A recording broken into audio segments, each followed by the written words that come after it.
and again the rebirth took place. The one who died in his former world was reborn in another material plane, becoming a librarian. It was a world of great people, achievements, and creatures, where the era of unrivaled warriors reigned, and where one returnee became a simply terrifying teacher. While some were awakening their talents and becoming masters of their destinies, the returnee wasted his time on all sorts of nonsense. For this very reason, no one took the returnee seriously. They teased him in every possible way, daring him to make mistakes. But the strict teacher kept watch over the returnee, and even more so when the simpleton began to ask the sister of a not very unimportant person to become his student. But one day, the returnee crossed the line of patience. The returnee decided that it was time for him to rise up, and there was simply no better place to achieve this than the library. From that very moment, the returnee's path to success began. But first, he met with his students, with whom he was not particularly gentle. The teacher mentally processed each of them. None of the students could even imagine how the teacher could find out about each one's sacred secrets. The charisma that the returnee possessed allowed him to capture the hearts and minds of others. Under such pressure, all the students fell to their knees. One by one, they swore an oath of allegiance to the returnee. But not everyone took the teacher's success calmly. Some believed that he was turning his students against others. Others considered the returnee's actions an insult to the martial arts master himself. But for the teacher, such attacks were just a trifle. No matter how much and how many times they tried to get rid of him, the teacher only became stronger. Day by day, his strength grew, and with it, the number of defeated enemies grew. Breaking through all obstacles, the returnee strove to reach the most sacred, the stars themselves. But these were just events that would unfold much later. Having been reborn in another world, the returnee immediately began to earn himself a bad reputation. Licking his lips and threatening with a knife, he drove the girl against the wall.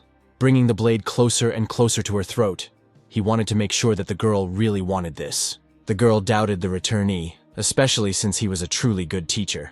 The returnee did not give up and insisted on the opposite. Besides, at the moment, no one even really knew him. For the sake of the beauty by the wall, the returnee introduced himself as Juan.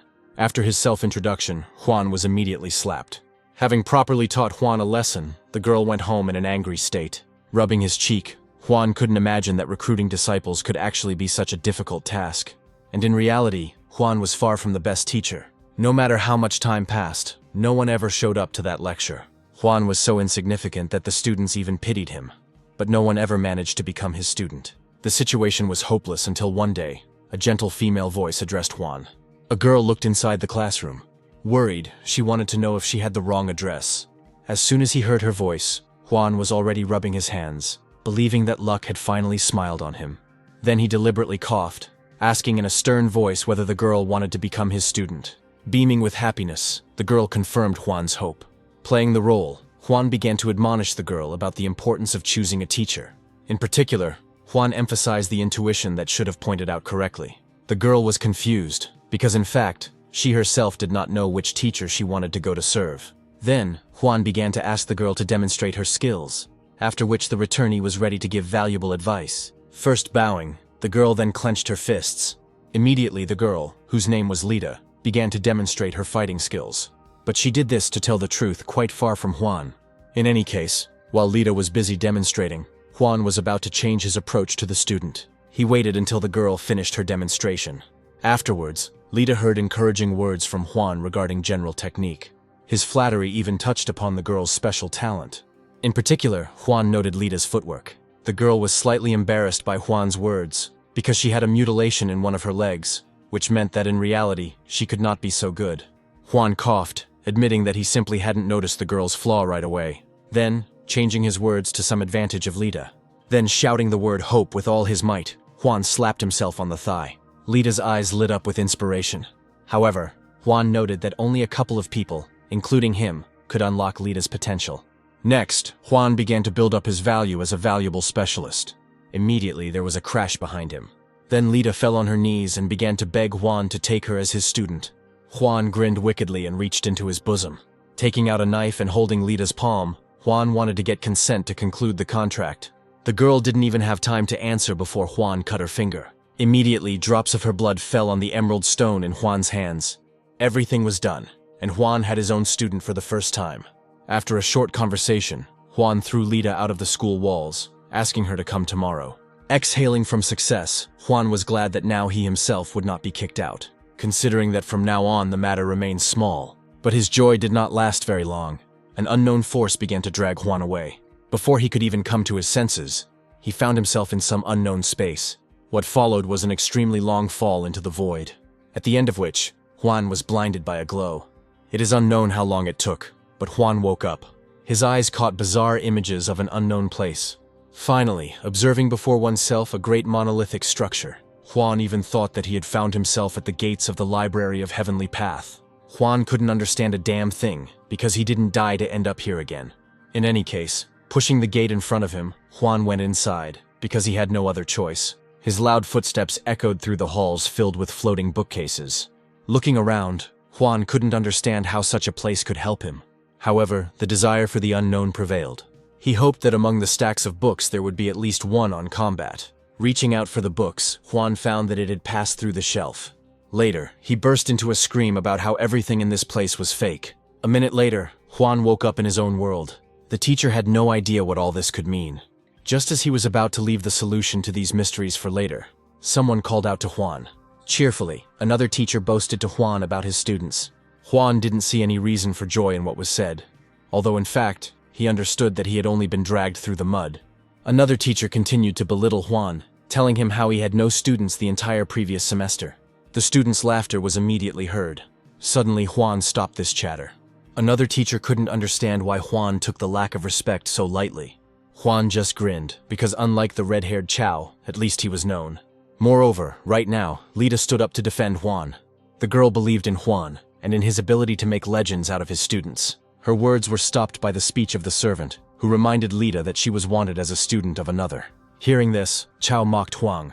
Having brought the girl to him, the servant began to explain that Lita would not become a student. Holding on, Juan began to seduce the girl again with the prospect of becoming a novice of an outstanding teacher.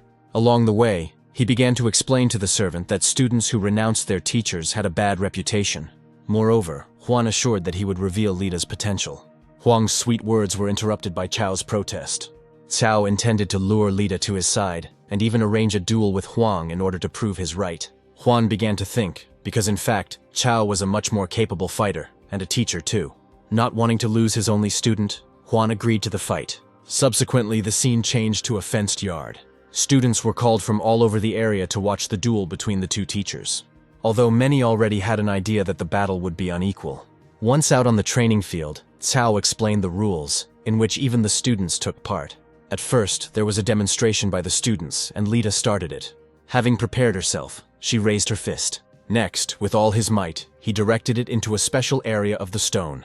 The magic system immediately calculated the power points of that one. Chow spoke well of the girl, although he thought she had a leg injury. Silently, Juan admitted that in just one go, his opponent had recognized Lita's flaw. So Cao really was better. The situation was complicated, especially since Cao was already whispering something in Lita's ear. What was happening infuriated Juan, especially since he had not heard anything from their conversation.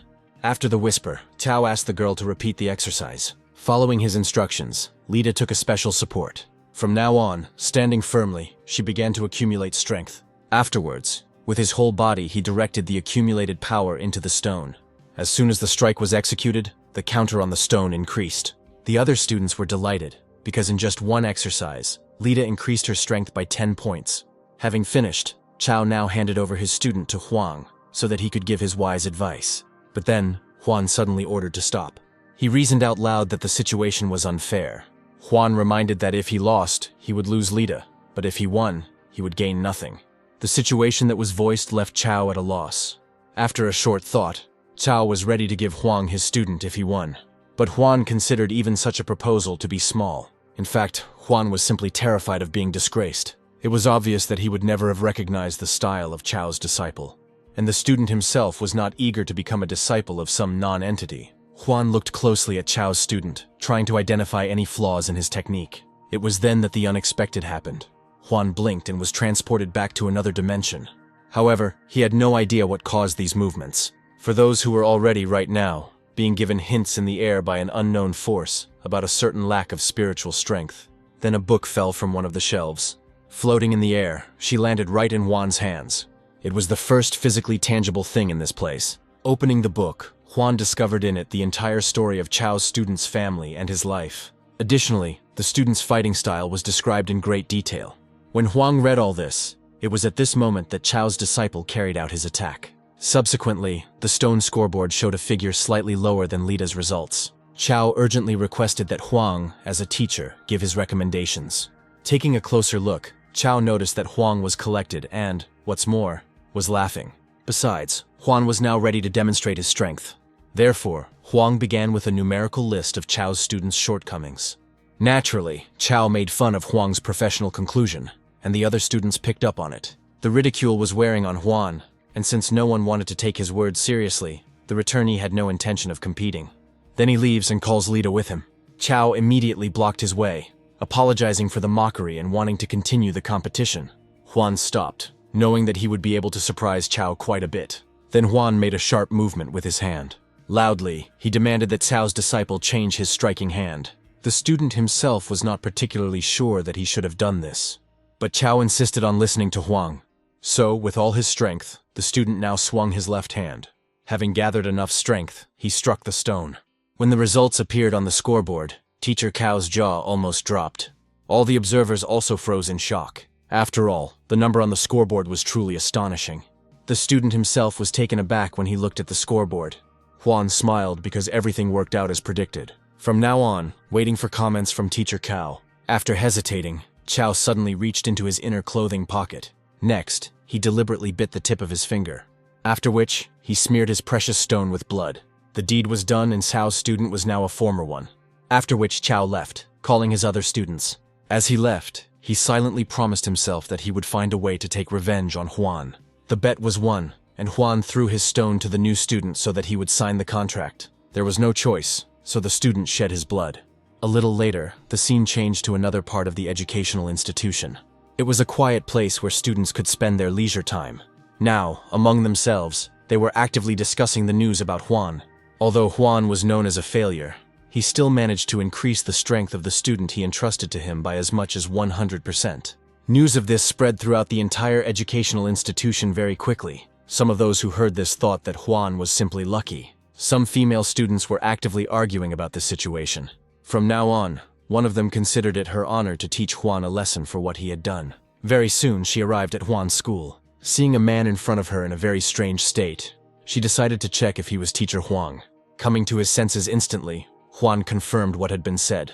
The girl brazenly demanded that Huang give her advice on how to increase her strength. However, Huang waved it off. He explained that he was recruiting students and not satisfying the demands of impudent girls.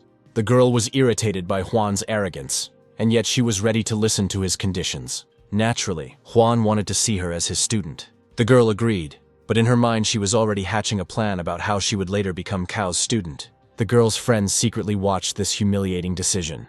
Afterwards, he hurried to tell his family everything. At the same time, Huang was already changing his mind, because the girl had an unbearable temperament.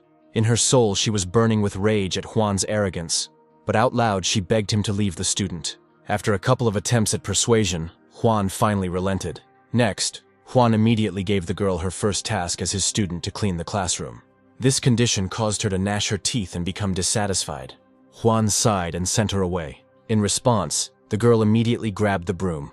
While cleaning, she was already hatching a plan in her head about how she would definitely take revenge on Huang in the future. An hour later, Huang's entire auditorium was sparkling clean. Huang then handed the stone to the girl to sign the contract.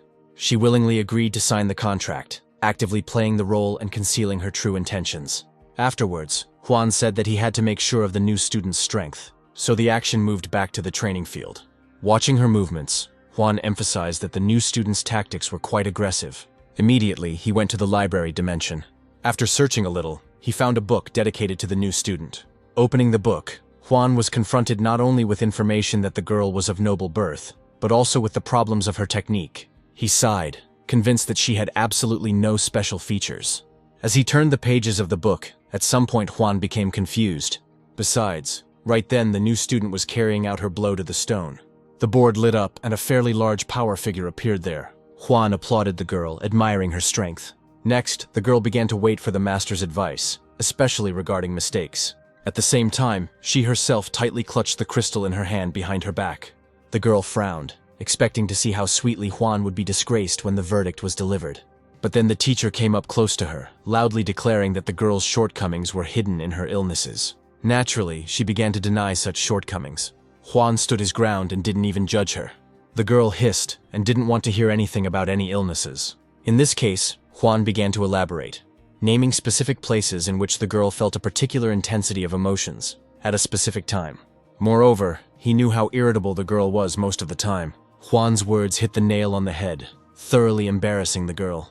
Juan attributed his awareness to his unprecedented experience. Since the truth was revealed, the girl naturally wanted to know about the method of healing. Juan was ready to help, but for this, the girl would have to come to tomorrow's training. Besides, Juan didn't insist if the girl still didn't trust him. Otherwise, Juan asked the girl to get rid of the recording crystal. The secret was revealed, and the student split the crystal in her palm.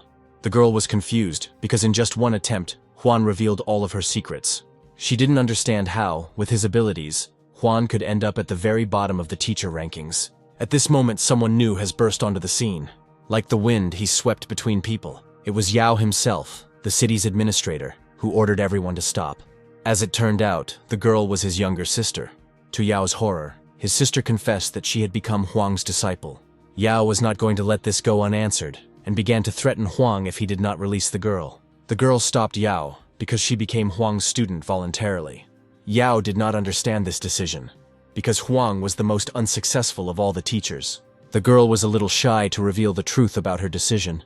Every time she tried to confess, she stumbled. As she was trying, Yao noticed a recording crystal crushed on the ground. Yao was overcome with anger. He was already imagining how Huang had done something against the girl, this time threatening Huang with death if he did not let the newly minted student go. Unexpectedly, the girl herself stood up for Huang, threatening Yao to never communicate with him again. The manager was stunned by her words. Afterwards, she began to pull Yao along with her, because she needed to prepare for the next day of school. And yet, his furious gaze kept falling on Huang. Huang did not understand this attitude, because he had simply accepted a student. A little later, two students were walking near Huang's school grounds. They laughed, actively discussing their studies among themselves. At some point, one of them noticed something unusual. There was a first-class sign on the gate. One friend began to drag another inside the school, believing that a wise teacher might be teaching there. Inside, of course, they met Huang.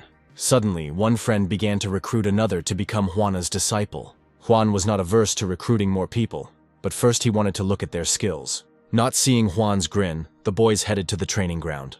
The one who was forced to be Huang's disciple was not too willing to give it his all. Moreover, any student could refuse to sign the contract. With these thoughts in mind, he began to demonstrate his capabilities. He was very skilled in swinging his spear and thrusting. At the very end, striking the stone. Having demonstrated his strength, he began to wait for advice. Only after a couple of seconds of waiting did he realize that Huang hadn't been watching at all. The spear wielder sighed, as the rumors about Huang were confirmed. But then, a lover of looking into books spoke up.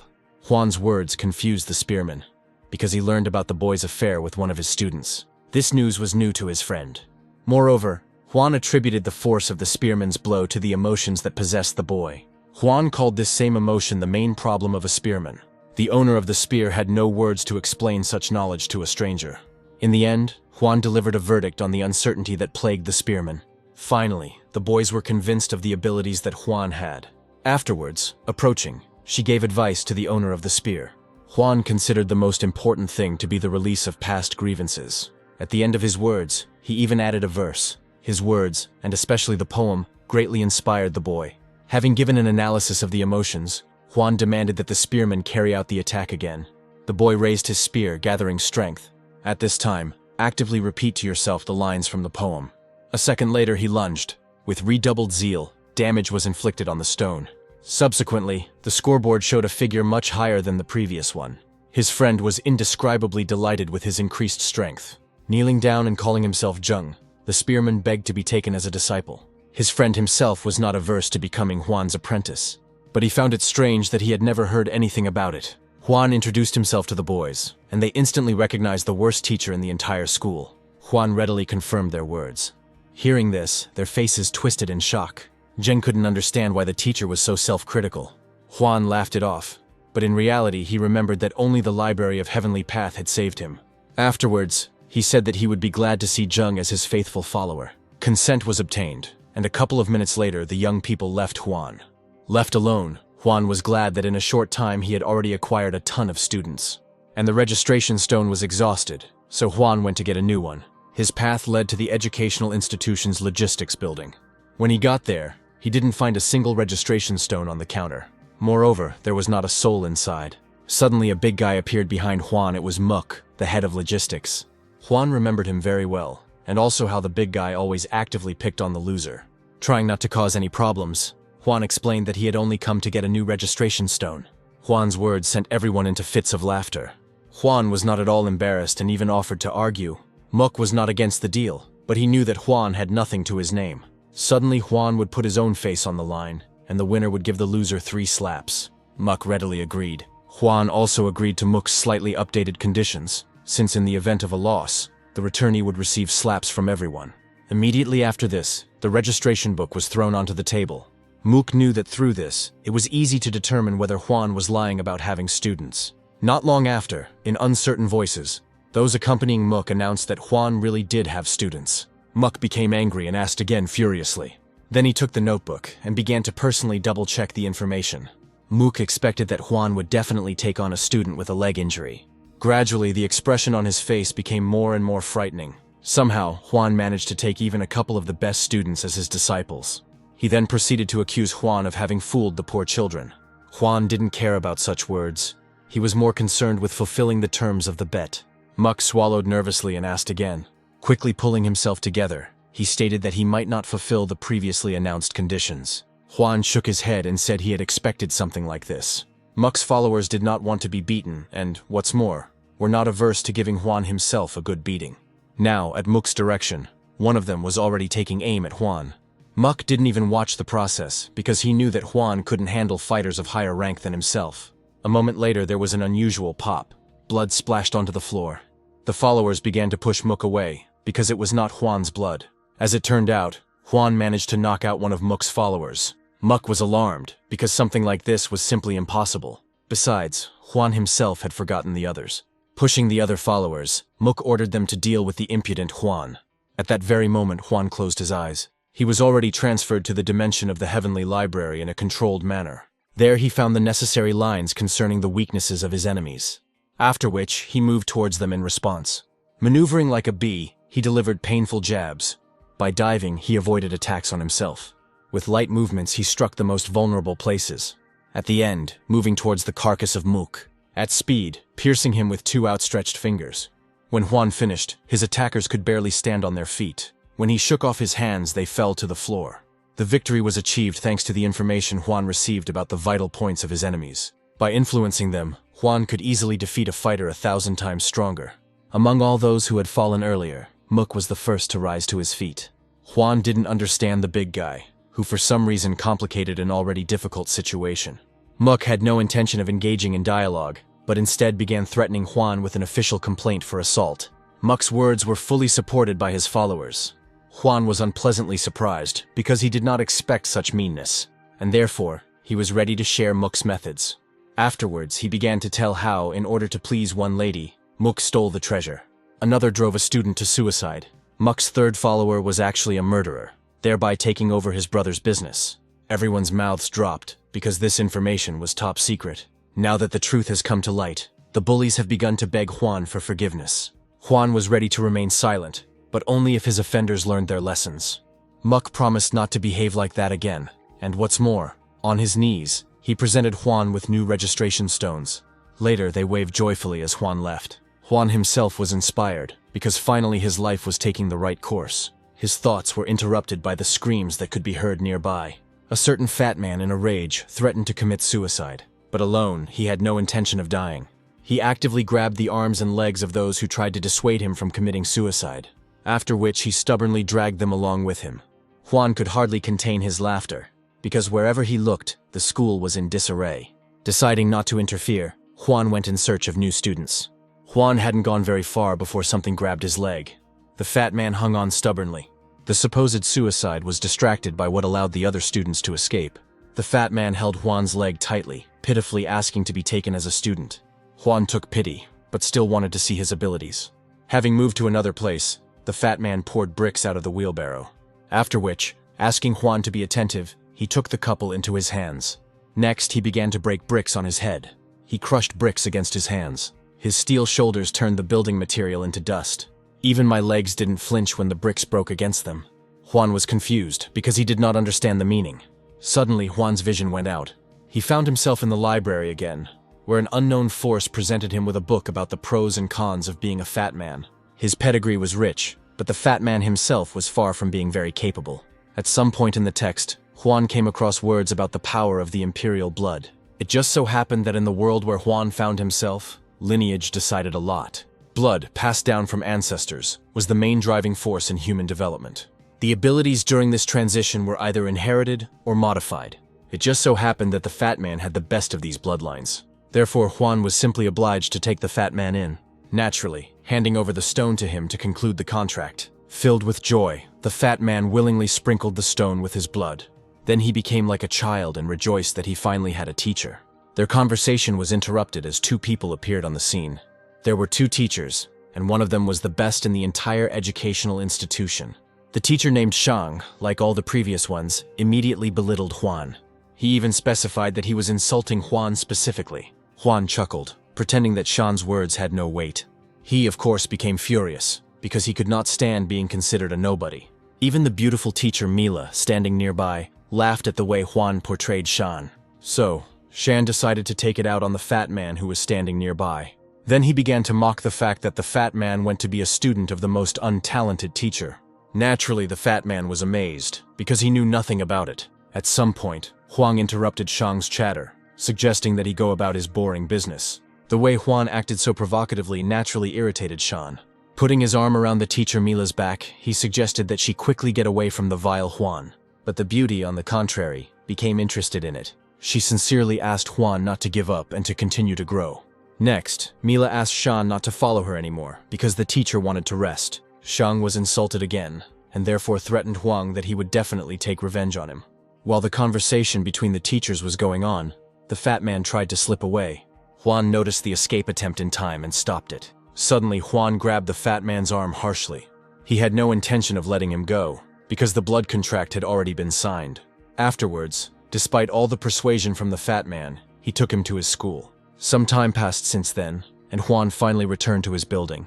Juan glanced at the registration stone, thinking that he hadn't managed to recruit all that many students. Then he turned his gaze to the textbook lying nearby. He had to get ready because classes would start the next day.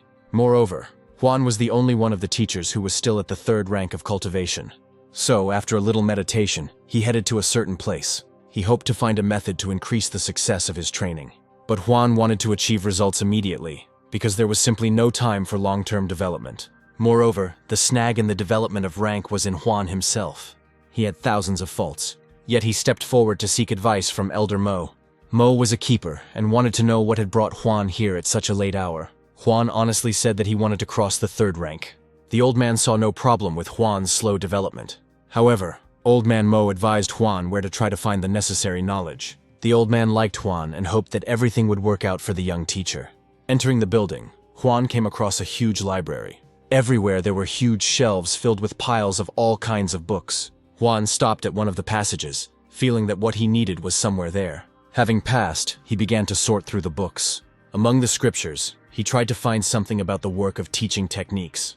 Juan didn't even notice how he was momentarily transported to the plane of the astral library. As he read, he believed that it was simply impossible to correct his own shortcomings. But then Juan realized that there was no need to correct anything at all. He realized that all it took was some adjustments to overcome the current stage of development. Filled with confidence, Juan began to read carefully.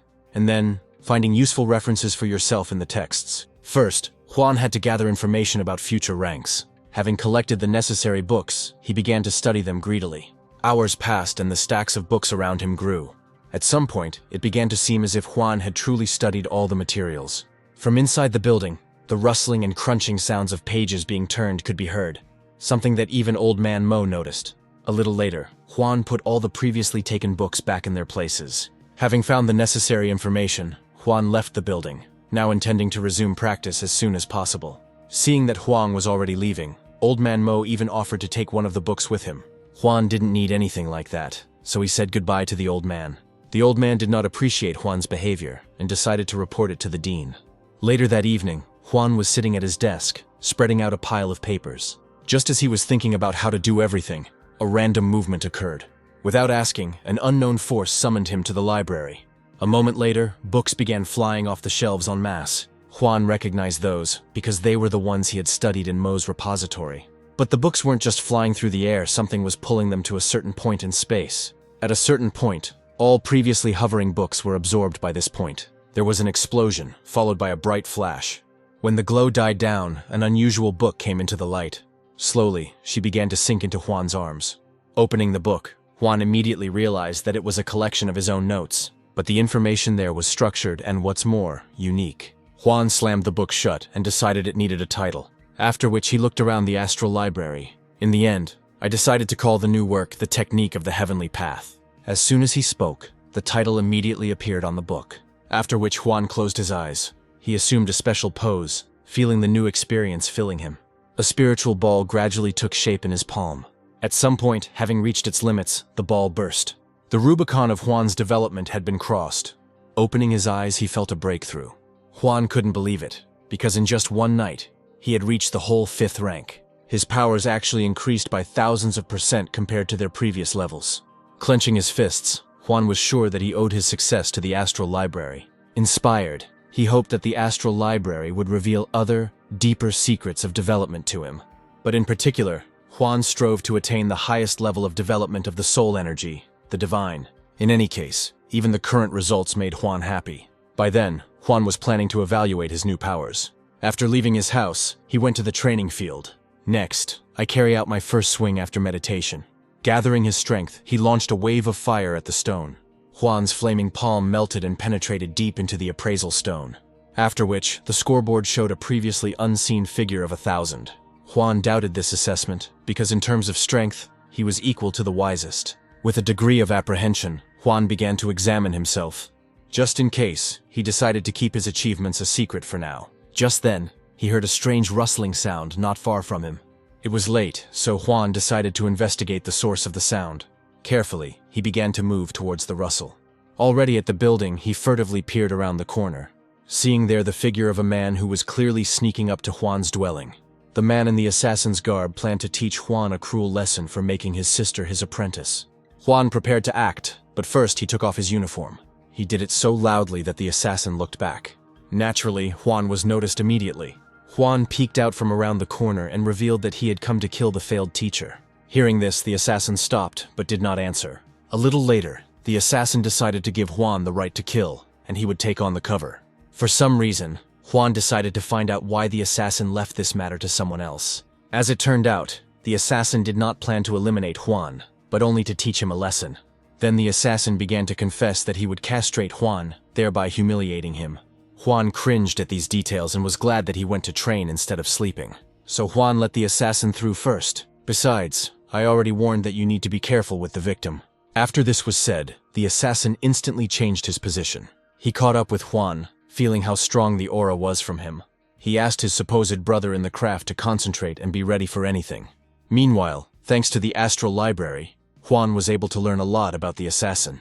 As it turned out, he was a capable fighter, and even surpassed Juan himself in strength. But nothing could stop Juan from taking revenge on his future offender. Such ideas even caused him to burst into uncontrollable laughter. The assassin noticed that the other killer was behaving extremely strangely. It was at that moment, to distract attention, that Juan pointed to something. The assassin immediately began to peer into the darkness. The distraction worked, and Juan ran up to him. Running, he kicks the assassin in the ass. The assassin's mask flew off and a cry of pain was heard. The force of the blow itself pushed him into the wall. With a noise and dust, he crashed into her. As it turned out, Yao was hiding behind the assassin's mask. Juan looked at him with disdain. Having recovered, Yao himself could not understand what the hell had happened. Flexing his fists, Juan made it clear that he would not help him against himself. From the mad smile and evil intentions, a grimace of horror was reflected on Yao's face, after which a just punishment followed. All night long, screams and pleas could be heard in the surrounding area, accompanied by heavy blows. After some time, Juan finished the execution. In some ways, Juan even felt sorry for the poor guy, since he was beaten by someone one rank lower. However, Juan still had to divert suspicion from himself. A plan was born in Juan's head to blame everything on another teacher. After which, he spoke to the assassin again. Juan presented everything skillfully. Surely one of the teachers would have ordered Juan's death. This means that if he had been castrated, the suspicion would have been too high. So Juan ordered the assassin to get lost. The assassin quickly got up and ran away. Juan himself could finally open his face and breathe freely. Now, in order to survive, he needed doubly strong. Hours passed, a new day arrived, and Juan's training began. Juan explained what his teaching method was. Suddenly Juan turned to Lita. He started with her as his first student. Lita herself was in a depressed mood. After all, she revealed the truth about Juan as a deceiver. Standing in front of Juan, she was required to demonstrate her skills once again. The girl hesitated, thinking that there was little space around. But Juan demanded unquestioning obedience from Lita. Knowing everything about her, he put out his palm instead of an evaluation stone. The shot was taken and Juan assessed it as good. At the end of the demonstration, Lita wanted to say something. Juan interrupted her, starting to tell her about the girl's injury. Somehow he knew Lita had gotten it in battle. Juan even described in detail which specific point on Lita's leg was causing the pain. The girl held her breath, because even the best doctors didn't know about this. Naively, she hoped that the teacher would be able to heal her. Juan was not averse to it, calling the procedure trivial. Now I'm preparing something for treatment. Finally, Juan demanded that Lita sit down and relax. Having taken her position, Lita was apprehensive about what lay ahead. Unexpectedly, Juan threw a pre-prepared needle. It whistled through the air and struck the girl in the thigh. Lita had no idea that such great powers were hidden within Juan. But the unsuccessful teacher himself did not stop, continuing to throw needles. One after another, they dug into Lita's leg. Then Juan used spiritual power. Lita closed her eyes, feeling warmth mixed with pain. The teacher's spiritual energy entered her body. At some point, the pain left Lita. Looking down, she saw Juan taking out the needles. The teacher smiled, which signified the end of the treatment, and Lita herself no longer felt any discomfort. In just one moment, her long illness left her. Falling to her knees, she began to loudly thank Juan. In response, the teacher only demanded that he train harder. A little later, Io expressed a desire to leave Juan. The fat man agreed to his proposal. But the fat man wanted to do everything carefully, without unnecessary noise. Io did not agree and wanted to act more boldly. Io justified his doubts by saying that no one even knew Juan's rank. After he said this, the door to the room opened slightly. Lita and the teacher stood on the threshold. Io stared at them blankly. The fat man noted that the girl did not look disappointed. Io frowned, thinking that Juan had told the girl something. Suddenly the doors opened even wider. A bandaged Yao appeared, leading Nika behind him. Juan naturally did not recognize the bandaged Yao. The girl asked the teacher again, not understanding. But then Yao spoke up, reminding him who he was. He then began to threaten that he would actively follow Juan. Juan asked Yao to be quiet, as he demanded silence in the classroom. Such insolence infuriated Yao. In order not to get his hands dirty, Juan asked Nika to sort things out. So the girl immediately began to drive her relative out, eventually pushing him out into the street. But even there, Yao continued to squeal with threats. Now Juan called to Io, for his turn had come. Io himself was not averse to seeing what the teacher had prepared. Walking into another room, Io heard that Juan had not expected him to demonstrate his fighting skills, although the teacher admitted that Io was quite capable. Besides, Juan somehow knew about Io's secret practices. Juan attributed his awareness to foresight. It was a revelation to Io that the teacher was capable of such a thing. Juan continued, noting the pains that Io experienced during practice. The student recoiled, for extremely intimate things were mentioned. Juan explained that Io's technique was high level, but the student himself could hardly master it, due to the lack of rank. Io didn't even know what to say to something like that. However, Juan insisted that Io stop his secret practices. After all, he risked seriously injuring his hand. After hearing this, the student knelt down in front of Juan. Just asking him to listen, Juan helped him to stand up. Io's eyes lit up. Now he considered Juan a true teacher.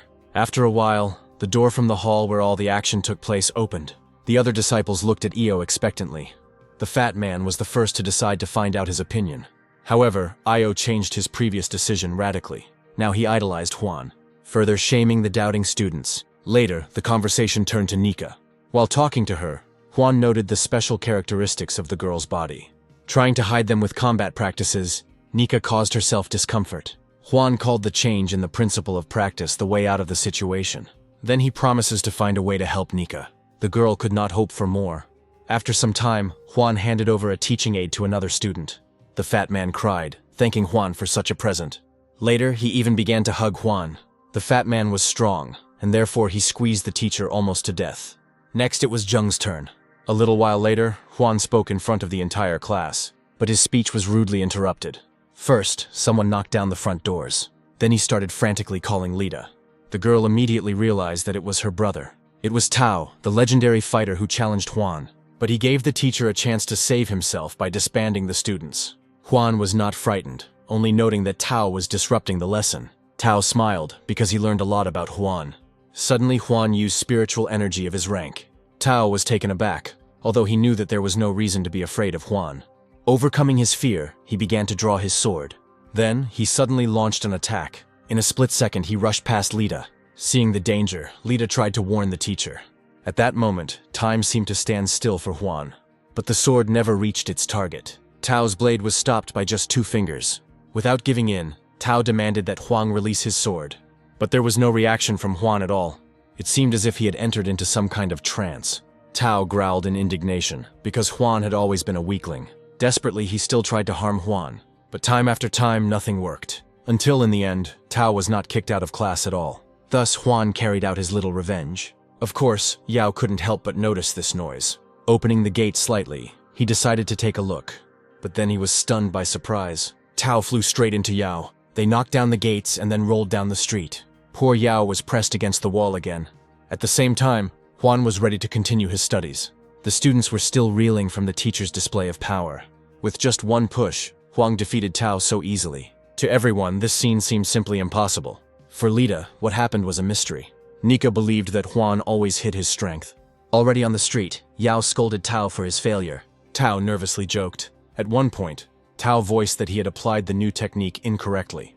Avoiding giving precise answers, he suggested that Yao simply wait. Yao agreed, but had one question for Tao.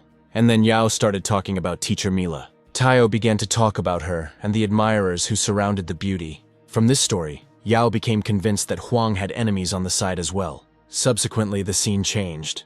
The teachers there were actively discussing Huan.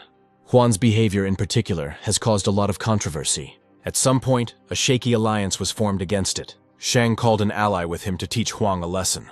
At some point, they arrived at the walls of Huan's school. To his surprise, he found Yao and Tao there. The meeting was quite unexpected. Then, Tao decided to explain his presence in this place. Shan was angry to learn that Huang had lied even to Lita. Additionally, Tao introduced Yao as another dissatisfied person. The more Shan learned, the more amazed he became. Now, calling on everyone to unite for retribution. At that very time, Huan was teaching a lesson. The students listened attentively to him. At some point, Huan noticed that they were looking at him very strangely. Once again, the school doors creaked and opened. 4 people united by the same hatred entered inside. Huan followed their movements with his gaze. The first to speak was Shang, who condemned Huang for cheating. Huan responded cheekily, not averse to discussing everything later. Then, seeing a cheeky smile from Shang gave Huang an excuse to save himself by disbanding the disciples. Huan laughed off the threat, as fighting between teachers was forbidden. Shang thought otherwise, because Huan was a terrible disturber of order. Changing tactics, Huan began to remind him that teacher Mila would not appreciate Shan's impulses. Shan laughed. It was impossible to catch him making love to you. After hearing what Shang said, Yao's eyes flashed with hatred. He believed that it was Shan who beat him up that night. After which, he hit him with all his might. Shang recoiled, cursing vigorously at Yao. Yao himself barely restrained himself from the next blow, explaining that Shan himself was to blame for everything. At that moment, Shang tried to threaten Yao if he didn't stop, but this only forced Yao to attack him. Others did not understand the reasons for such aggression. Huan kept a sly silence. Everything was going as he planned. Only a minute later, Yao was pulled away from Shan. Xiao, lifted from the floor, looked pitiful. The fight could have continued until Huan barked at everyone. He ordered all outsiders to leave the class immediately. Barely moving his lips, Shan muttered something in response. After which, out loud, he began to threaten everyone with consequences. In the evening, when classes ended, the students left the classroom. Taking Yao with her, Nika couldn't understand what came over him. Lita was the last to say goodbye to Huan, but she didn't have time to go very far. Suddenly, her arm was grabbed tightly. Roughly, Tao was about to take his sister home. He didn't accept any excuses from her. In another place, Xiao was now actively lamenting. After his beating, he believed that Yao was in league with Huang. Yao's actions only convinced Shang even more. And yet, just in case, I decided to ask again about Huan's previously voiced misdeeds. Cao did not go back on his words. Words like these were enough for Xiao to complete the application. At the same time, he asked that the proposed fine be raised to the maximum. Soon the scene changed to Lita's family mansion. The girl was forced to her knees and scolded. The head of the family was very unhappy with his daughter's choice. Lita defended Juan, speaking only well of him. But the head of the family didn't really believe these words. Even more so, stating that Juan could only grow trash like himself. Because of this whole situation, the head of the family was basically disappointed in his daughter. He was genuinely interested in Lita's knowledge of her teacher. The words of the head of the family were supported by other relatives and ordinary servants. Citing Tao as an example, Lita couldn't agree with this, because Juan had cured her. Relatives considered such words to be complete nonsense. They began to ridicule Lita as a rather gullible girl. The longer this went on, the more nervousness appeared in Lita herself. Finally, unable to bear it any longer, Lita screamed that she would not leave teacher Juan. Her emotions discouraged those around her. But then a new laugh was heard. The head of the family even stated that Lita would no longer appear in Juan's class. Without answering, the girl began to leave the house. At some point, he stopped and turned to the column to measure the forces. To prove her point, Lita swung her sword sharply, after which she struck. Pulling back her fist, she was already raising her leg. Another hit that changed the numbers on the column by tens of units. Everyone was stunned by the demonstration that had been carried out. Pointing to the power figures, Lita claimed that Juan had helped her achieve this. Looking at all this, the head of the family had no words to comment on what had happened. Then he asked what Juan had talked about in his lectures. Lita felt embarrassed, as she remembered little due to the weight of the information. Still, the girl listed some words from Juan's study material. The value of what they heard amazed everyone. Finally, the head of the family changed his mind, demanding that Lita never leave Juan. Next, asking the teacher to put in a good word for the other fighters in the family. Other relatives were not very happy with this decision. The head of the family came to his senses and nodded. But then, other relatives began to ask Lita to speak for themselves in front of Juan. The head of the family was shocked by such treachery on the part of those, and Lita herself didn't really know what to answer to something like that. At the same time, Juan was on his way to the school library. There, once again turning to the venerable Mo. The old man did not expect to see Juan again. Suddenly, the old man refused to search for the materials Juan needed. Naturally, Juan decided to find out the reasons for this answer. Just then, light steps were heard behind him. Then the gentle voice of Mila was heard, whom old man Mo willingly led into the library. The beauty smiled and thanked Mo. It was now that Juan spoke up, outraged by this injustice. For the first time, Mila saw that Juan was not interested in that at all, but in books. So she decided to ask the old man for Juan. Mo sighed and decided to change his mind. However, he warned Juan not to dare disturb the order. Nodding in response, Juan also thanked Mila. Next, I decided to go to the library first. Mila was stunned again, because Juan ignored her again. Once inside the library, Juan thought to himself that he had not expected to encounter such difficulties. And he found the library itself, in general, not very large. Juan felt it was necessary to hurry so as not to come here again in the future. As quickly as possible, he looked around for the right shelf of books. At this moment, old man Mo sensed something was wrong. Moving heavily, he jumped off his perch. Somehow, Mo found out that Juan was planning to cause chaos in the library again. He then hobbled inside, where Juan was now actively studying the books. From inside the room, the rustling of paper could be heard loudly. The old man even became interested in what Juan had in mind. From the side, Mo kept an eye on what books Juan took. At some point, I noticed that he was holding a manual on planting grapes in his hands. The old man was taken aback by Juan's strange choice. Then I saw that Juan was taking almost everything in a row. Mo's suspicions were confirmed, because Juan was again engaging in all sorts of nonsense. Mila was now watching him with interest. She began to understand why Mo didn't want to let Juan in. On the other hand, the woman's heart told her that in this way, Juan wanted to attract Mila's attention. In order to stop the chaos in the library, Mila went to that. Coming closer, she sternly asked about Juan's occupation. Mila didn't believe that Juan was simply reading.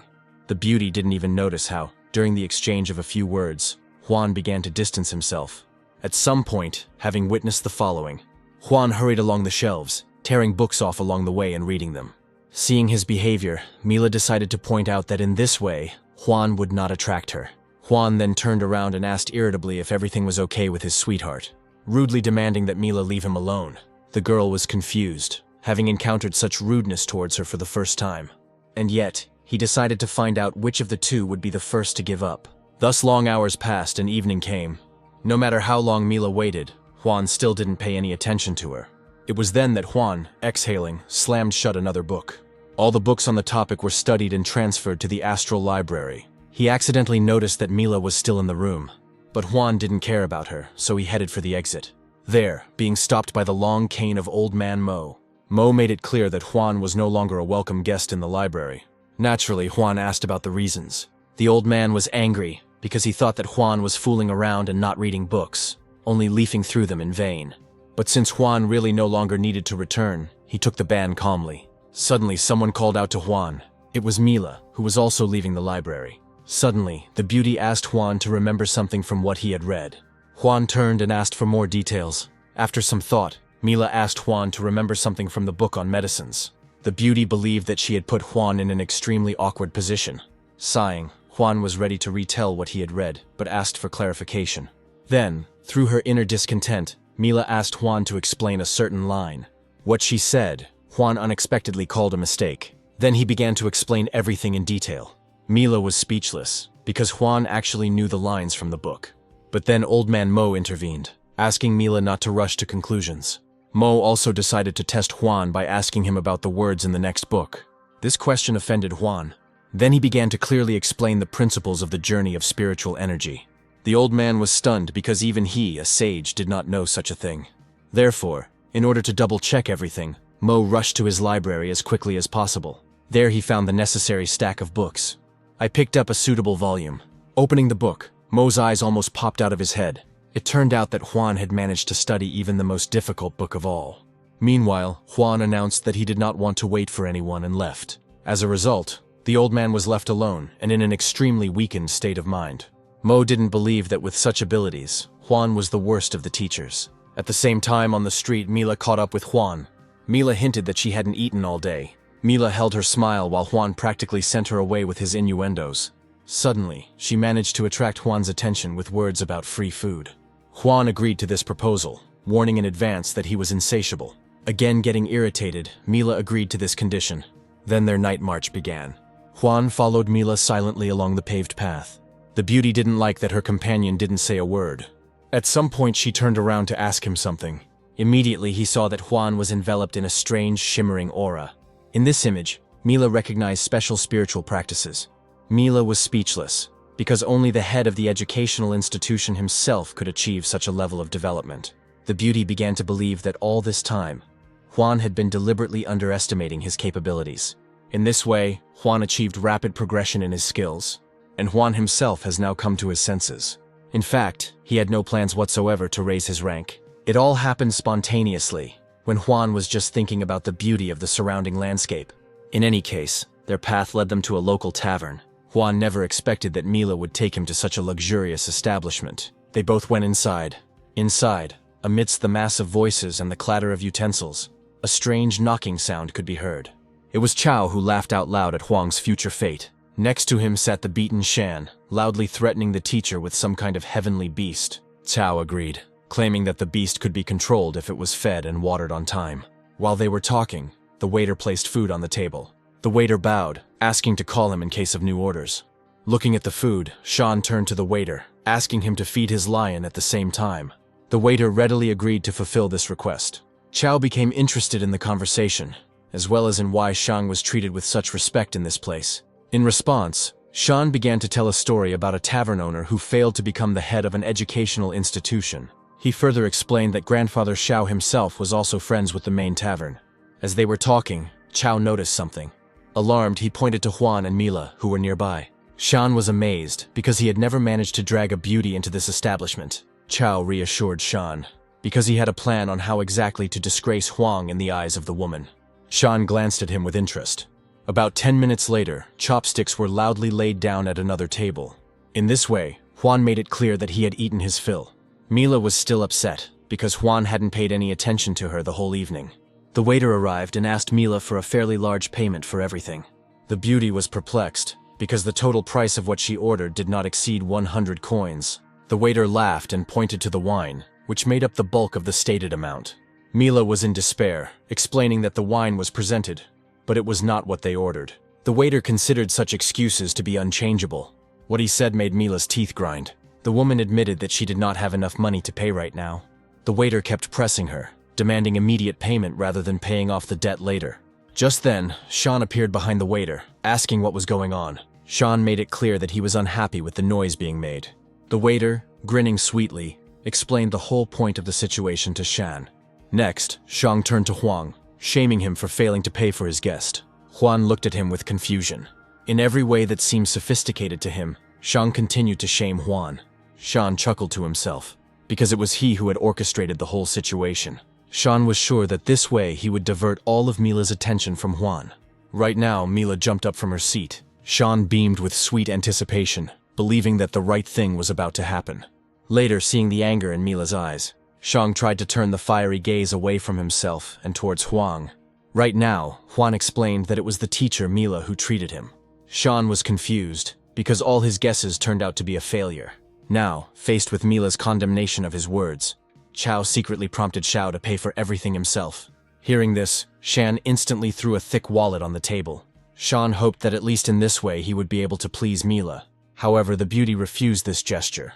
After which, Mila tore off her precious pendant, handing it over as payment. Mila made it clear that she would buy it back over time. Shang found himself out of luck again and turned to Chao for advice. It was now that Huan decided to put in his word. Standing up, he said that the food was overpriced. Huan was sure that the waiter was deliberately lying.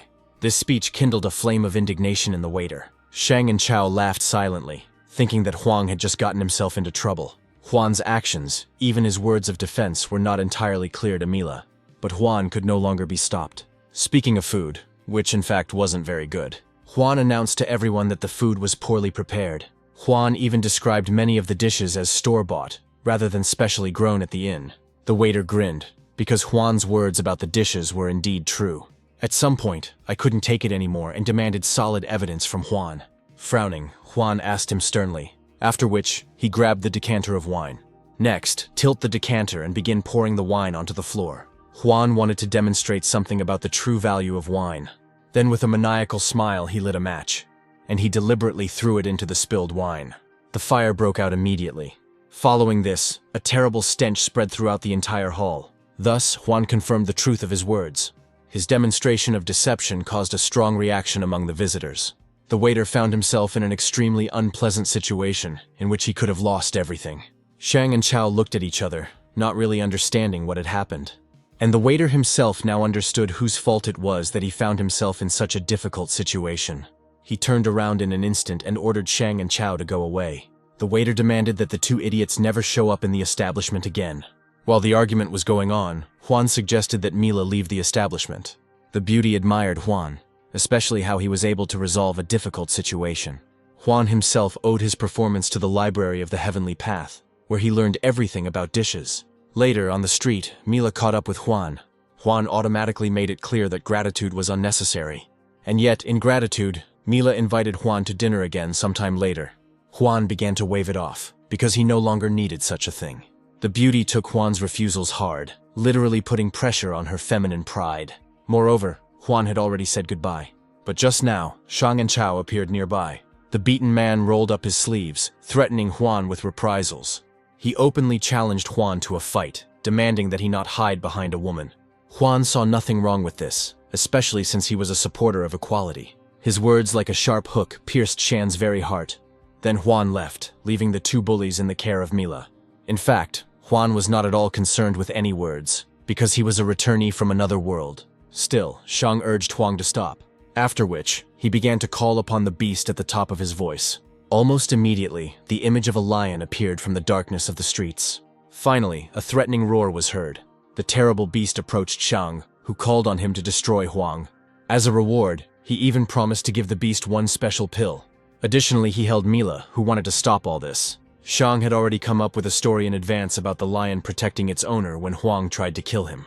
And yet, for some reason, the lion was in no hurry to fulfill his master's will. Only after the command was received, an even more menacing roar was heard from the lion. After which, he ran towards Huan. Mila tried to loosen Shan's grip and save the failed teacher. But the lion moved much faster than Mila could even imagine.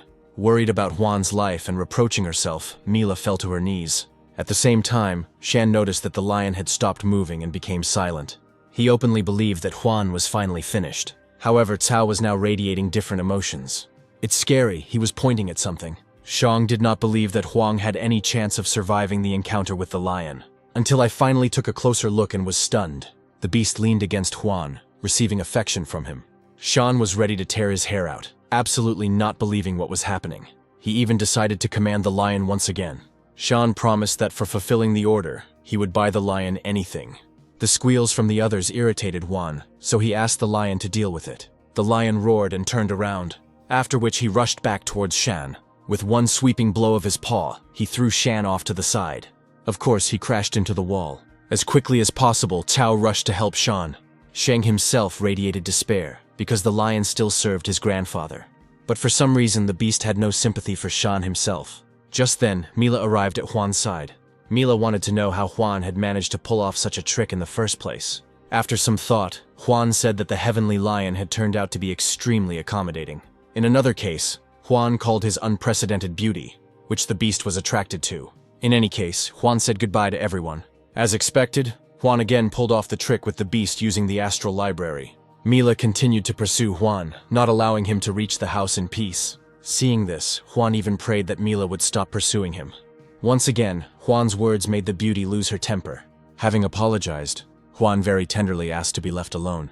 The manners given made the beauty smile. Taking pity, she let Juan go until the next meeting. At least for this, Juan could thank her. Around the same time, in the tavern, the waiter was making excuses. But his words had little effect.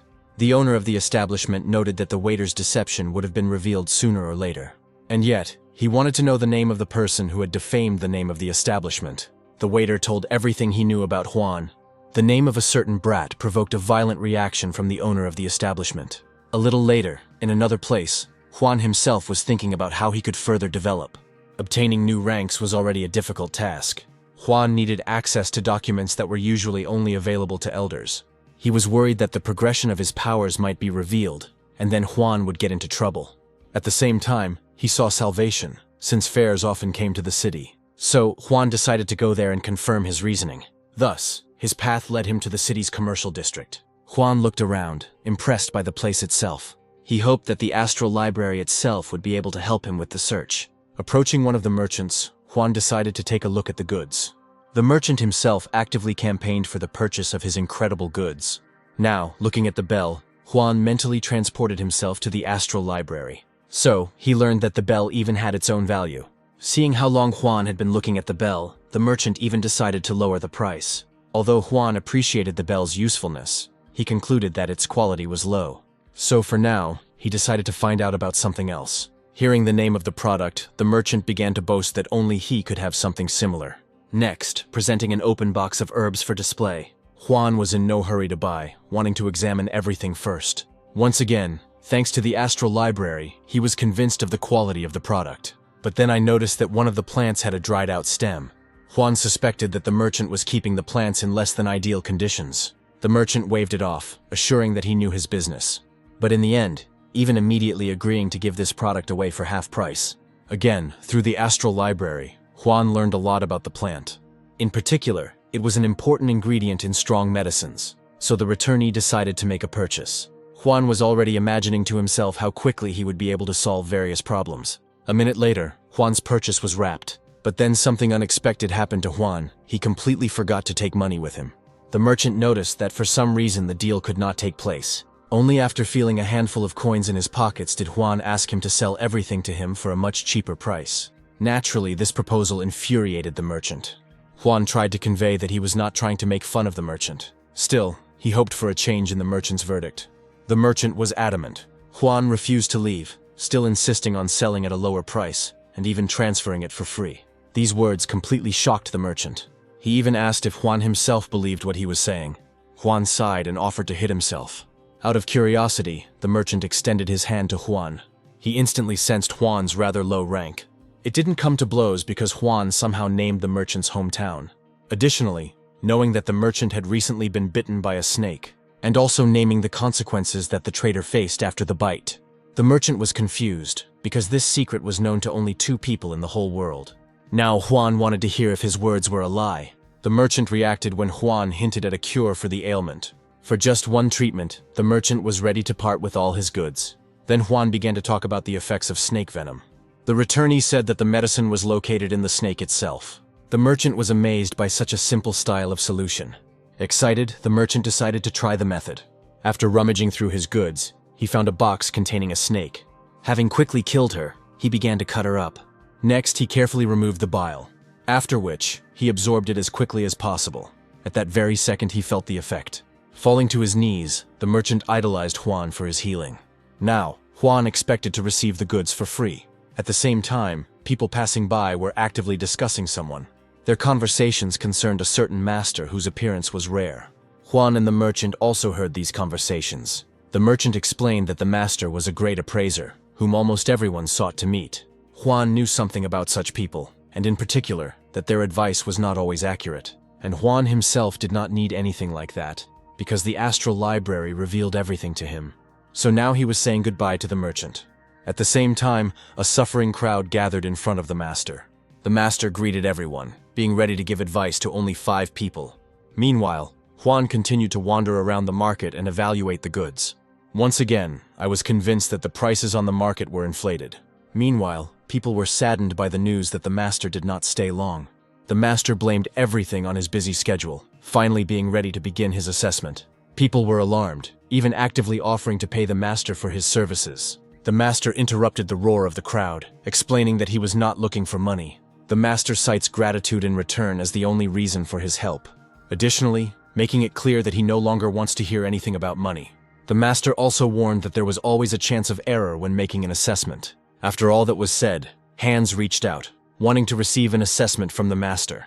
Then, walking through the market, the master stopped at one of the stalls. After looking for a couple of seconds, he offered the common people to buy an expensive vase.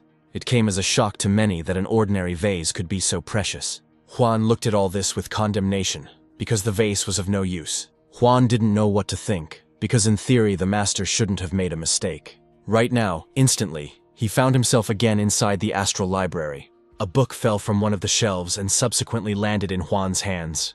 Opening the pages of the book, he learned a lot about the master. It so happened that, thanks to his charismatic skills, the master even fooled Juan.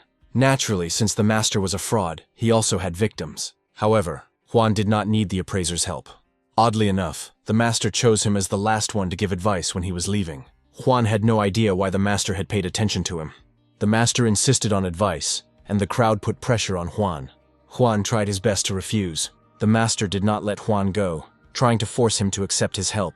Moreover, the master assured that he knew Juan's wishes. This kind of self-confidence and pestering from the master infuriated Juan.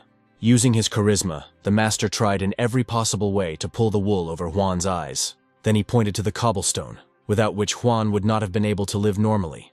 The cobblestone merchant readily quoted Juan an exorbitant price. At some point, Juan became furious, demanding that they stop fooling him.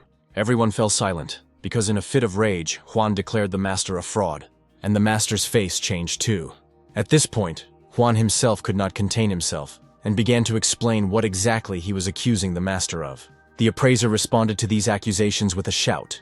The master justified himself by citing his service record as evidence, and the crowd itself supported the master. Being a forgiving person, the master was ready to forgive Juan for an apology. However, Juan was not going to give up so quickly. The master pretended not to understand what Juan was getting at. Next, we started talking about Juan's suspicions. Some in the crowd began to insist that Juan confirm his accusations. The master readily supported this idea, after demanding that Juan choose any subject for evaluation. With help from the astral library, Juan readily agreed. Next, he tried to find support from the merchant, but he refused to help Juan in any way. The master intervened and took on the possible expenses in the event of Juan winning. Juan even thanked the master for such kindness. Next, choose a random stone from the counter. Having made sure that it was right, Juan threw the stone into the master's hands. Now, Juan asked the master to demonstrate the value of the stone to the crowd. What Juan did alarmed the merchant. The master calmed him down, insisting that he do everything as agreed. Then, the merchant prepared a special device for cleaning. He himself was interested in how Juan would get out of the situation. Moreover, the stones Juan chose were the most ordinary ones. When the cleaning process was completed, it turned out that the ordinary stone was precious. The crowd was excited, because special armor was made from such stones. Even the merchant himself had no words to explain this. Juan secretly grinned, because such a small stone was worth a fortune. The master became worried, openly believing that Juan was just lucky. Afterwards, the master tried to leave, but Juan stopped him. After all, the returnee had one question for the appraiser. Next, paying attention to a random old man from the crowd, Juan drew attention to the vase in the old man's hands, stating that it was ordinary and also fragile. This came as a revelation to the old man. As proof, Juan asked to press on the vase. Juan reassured him, stating that the artifact could not break. The old man glanced uncertainly at the vase. After which, I pressed on the thinnest area. A crack appeared, and in a split second the vase in his hands fell apart. Seeing all this, the crowd immediately began to buzz. Now, Juan turned to the master for an explanation. Receiving no answer, Juan began to explain to the crowd that a criminal conspiracy had taken place. Having finished, he wanted to get comments from the master himself. The crowd began to discuss what they had heard. People began to recall cases of fraud en masse. The master tried to calm everyone down, attributing the situation to an accident. After his words, something broke with a crash. One of the buyers deliberately broke what he bought, making sure that he had paid for ordinary stones. One by one, the dissatisfied joined in. People slowly surrounded the master, preparing to take an explanation from him. Not even a minute had passed before the masters were already striking. After leaving the shopping district, Juan soon arrived in another place. It was a special bookstore where Juan planned to find the missing knowledge. A friendly girl met him at the entrance. The girl was surprised when Juan started talking about the 6th rank of development. She giggled and explained that the bookstore did not have such high-ranking works. In this case, Juan asked for advice on how to find the right store. The girl thought for a moment and began listing her guesses out loud. Finally, he remembered the collector who had the books Juan needed. The girl warned that the collector was a special person and invited Juan to take him there. So, they left the store together and walked along the streets. The girl warned Juan to behave especially in front of the collector, also asking Juan not to involve her in the affairs with the collector. Finally, I'll give you a couple more tips on how to best please a collector. After some time, bringing Juan to the right house. Juan never expected that the great collector would live within the city limits. Just then, a horse's hoof struck nearby. The young man on horseback made eyes and greeted the girl, but she didn't particularly reciprocate the sympathy. The young man only grinned in response and dismounted from his horse. Along the way, he warned Juan not to set his eyes on someone else's girl. And in general, the young man was interested in Juan. The girl rudely refused to answer any questions. As a result, Juan witnessed a verbal altercation between two young people. Eventually, Juan interrupted them. He made it clear that he had no plans for the girl. Juan's tone was impolite, which attracted the girl's attention. She quickly explained that the boy was not an ordinary person, but from an influential family. Juan was irritated that in the world where he had disappeared, everything was so complicated. And the girl only now realized that her words about the noble young man turned out to be nothing more than empty words for Juan. A little later, the young man knocked on the gate of the mansion, asking to take everyone to the master. The servant willingly invited guests. Slowly, their procession began to walk along the amazing courtyard. Juan even dared to speak poetically about it. The servant liked Juan's saying, especially since he appreciated the work of the collector himself. Finally, the servant brought everyone to the guest room. He asked everyone to wait inside until the owner came out. The girl was still haunted by how beautiful words Juan knew. The young man, on the contrary, believed that Juan was just showing off in front of the maiden. From this time on, the squabble between the young people started again. Their squabble continued for so long that Juan was finding it unbearable to sit. Their argument was cut short by the sound of creaking floorboards. The collector himself appeared in the guest room. The collector was immediately delighted with the way someone had spoken about that court. The collector was met by a young man who expressed his suspicions about Juan. Suddenly, the collector ordered the young man to shut up. Pushing him aside, he wanted to show Juan one picture. At his command, the servant opened the canvas. It was now that the girl began to whisper to Juan that this was how the collector carried out his checks. Juan was confused, because he didn't know that the situation in the trailer could come to this. Juan remained silent for so long that he began to arouse the collector's suspicions. Juan hoped that the astral library would help him in this situation as well. As soon as I looked into it, a miracle really happened. Then I began to wonder whether the collector really wanted an appraisal. Having received consent, Juan was ready to give his commentary. Then, calling the painting on canvas a complete nightmare, the servant tried to correct Juan, since the painting was the collector's own creation. The girl was scared to death, because in his anger, the collector spared no one. The young man was actually laughing. The collector shut up all these multiple voices with a roar, after which, his gaze became extremely serious. Juan bowed and apologized for his insolence. The collector did not hold a grudge, since the assessment was based on the work, not the person who made it. Then Juan continued, noting something in the painting that was hidden from the naked eye. The collector became interested in his words. Juan was ready to open up about this and reached into his inner pocket. From there, taking out a small knife. Then, shocking many, Juan reached for the collector's painting with the tip of his knife. Without listening to anyone, Juan cut it. The collector's eyes widened at what was happening. After all, Juan didn't just cut the painting. He revealed what was deliberately hidden from other views. All the witnesses gasped at what they saw. The collector himself was pleasantly surprised by Juan's resourcefulness. Following this, he suggests looking at a different picture. Juan reached out his hand to the painting and noted that it lacked precision, further stating that the author of the painting had never seen living animals. What Juan said slightly confused the collector. After all, everything Juan said turned out to be true.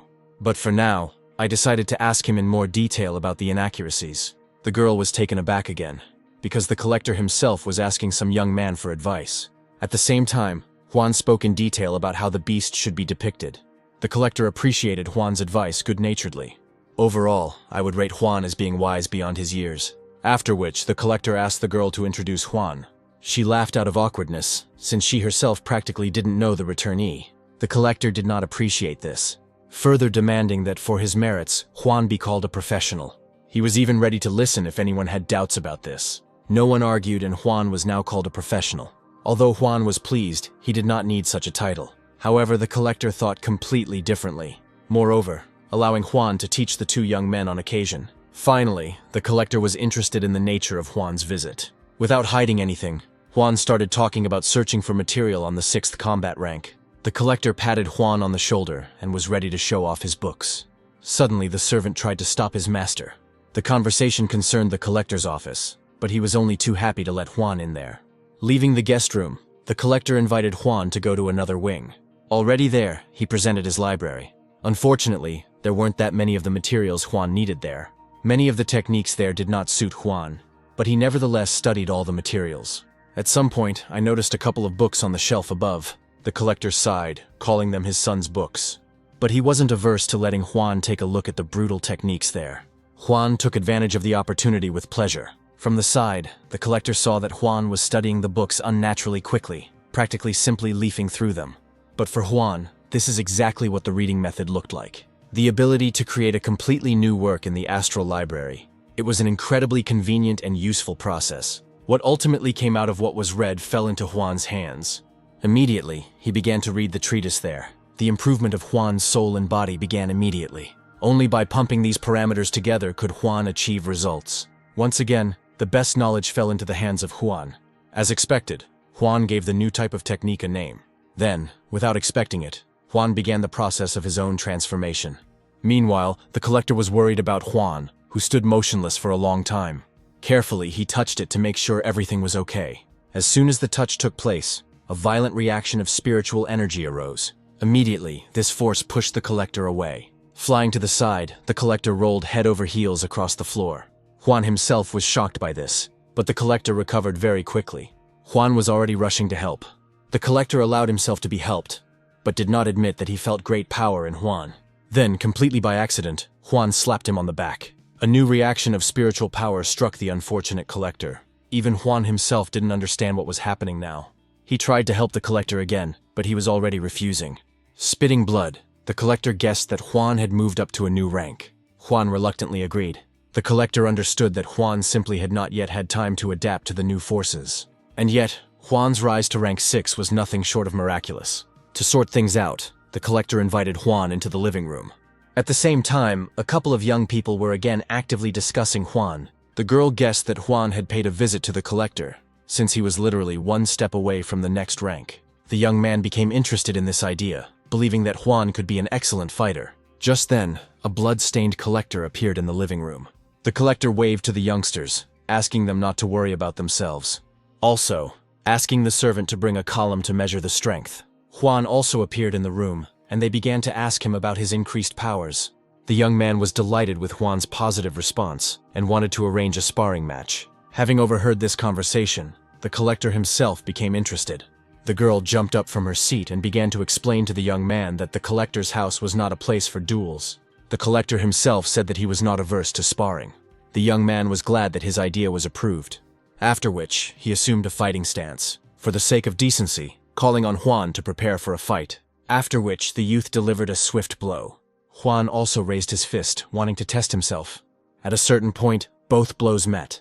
Juan clearly felt that the youth's strength was much weaker. Then, moving his hand forward, he threw the youth away. At a tremendous speed, he crashed into the wall. The collector was amazed by Juan's strength. Juan himself was worried about the fate of the young man after what happened. Moving somehow, the youth spoke up.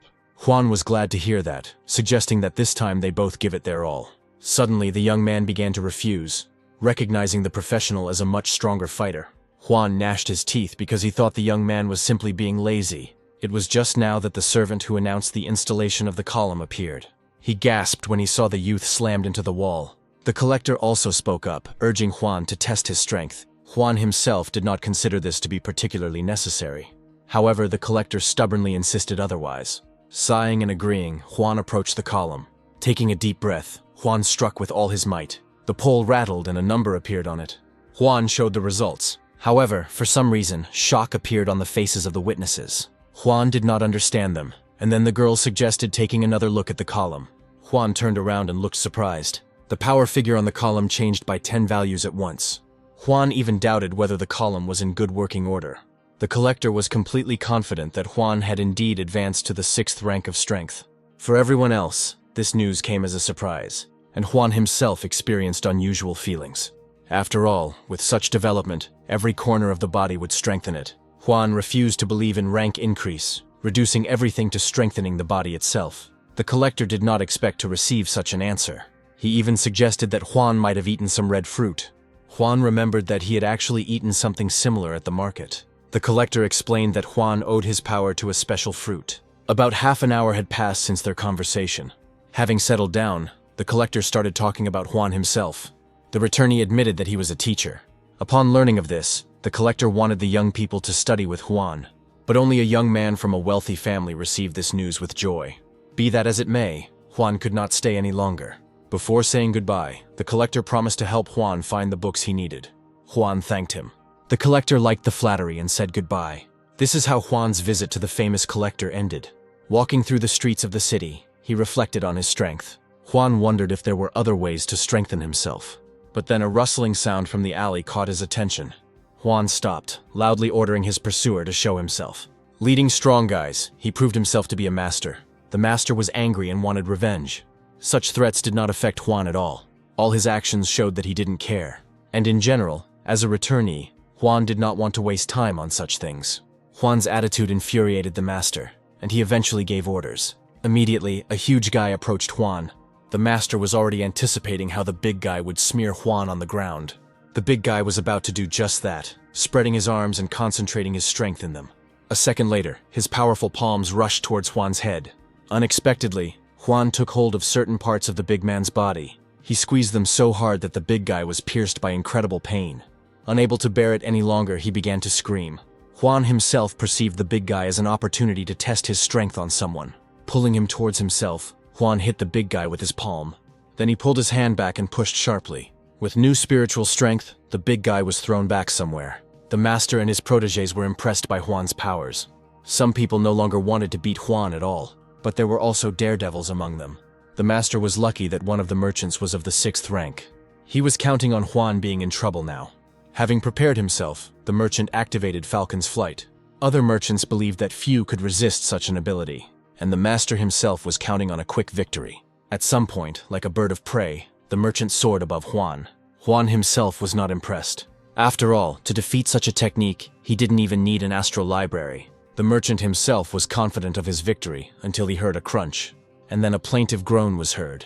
The previously confident merchant received a kick from Juan in his most vulnerable spot. Juan's victory was absolute, so the master called on everyone to attack Juan together. On his orders, all the dissatisfied people rushed to Juan. Juan was once again unimpressed.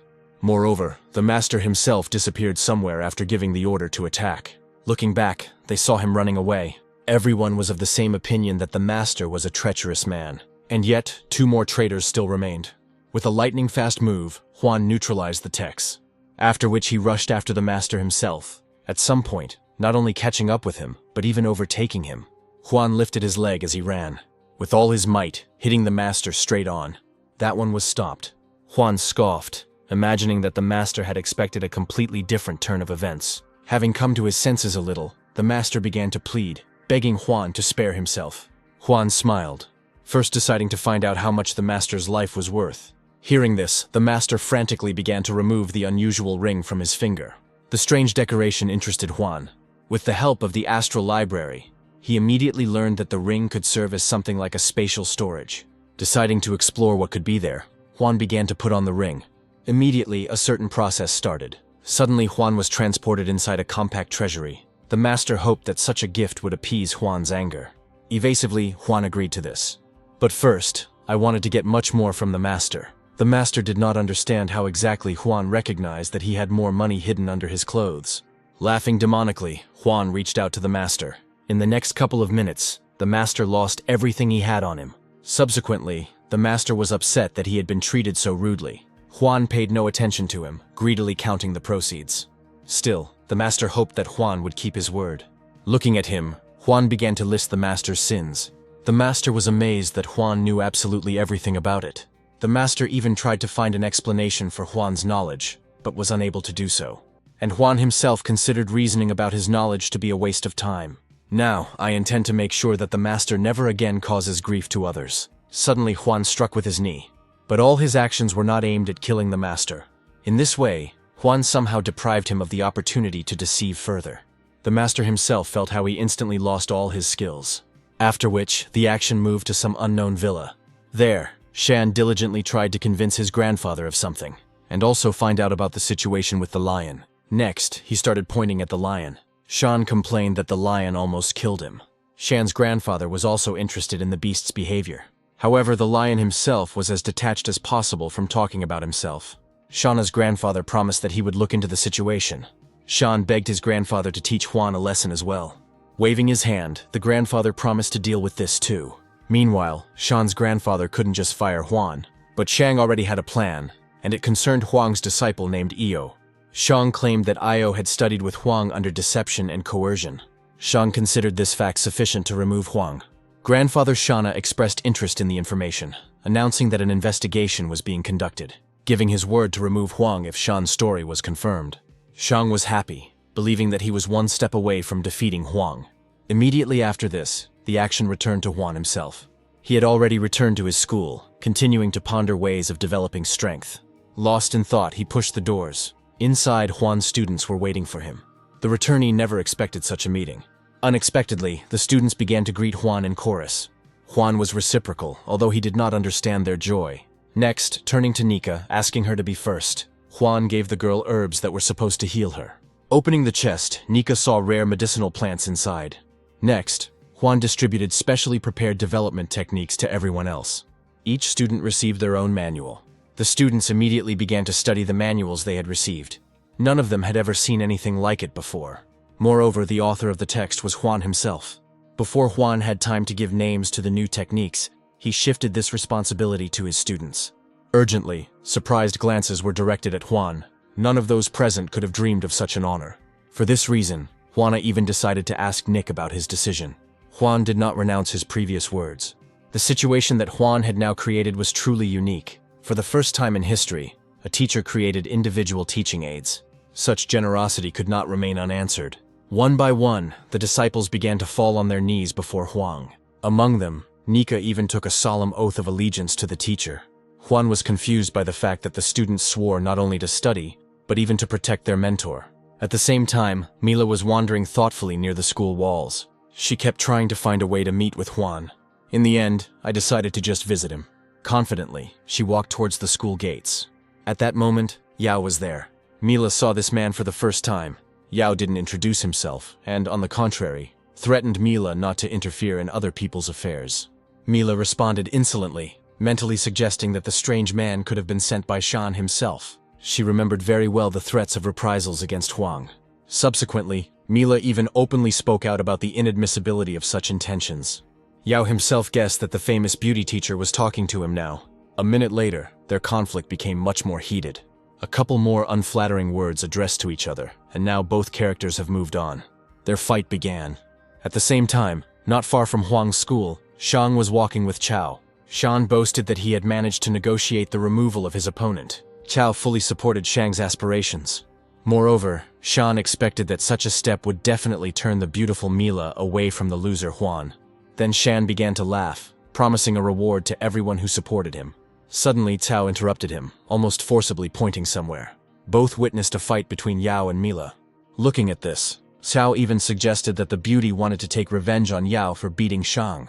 Cao backed up his words with the confidence that the calm and level-headed teacher would never have gotten into a fight just like that. After hearing everything, something sank in Shan's heart. For the first time, he imagined that he could be liked by someone, and especially by Mila herself. Then his body was engulfed in uncontrollable flames. As quickly as possible, he began to rush to help Mila defeat Yao. Yao glanced to the side and saw Shang approaching rapidly. Mila also saw this furtively, but she was not sure that Shan had come to help her. And then, breaking the chain of battle, Shang flew between the fighters. Jumping to the side, Mila was already imagining how she would have to fight against two opponents at once. However, Shan turned his back to the beauty. Screaming hysterically, he began to threaten Yao with violence. At that very moment, his raised fist was intercepted by a seasoned fighter. Yu began to beat and spank Shang in every humiliating way. All this went on for so long that Cao was even forced to ask Mila to save Shang. Cao assured that otherwise, Shan would simply be beaten to death. Mila chuckled in displeasure and finally began to approach the fighters. Yao clearly saw the woman approaching. Feeling his strength weakening, he pushed Shan away, deciding to retreat. But first, he promised to definitely return and finish what he started. After which, he jumped off somewhere. Even though Mila intervened, she still believed that they were simply trying to take her for a fool. At that very moment, the gates of Huan's school swung open. Looking displeased, Huan wanted to know what the crowd of people were doing at the entrance to that school.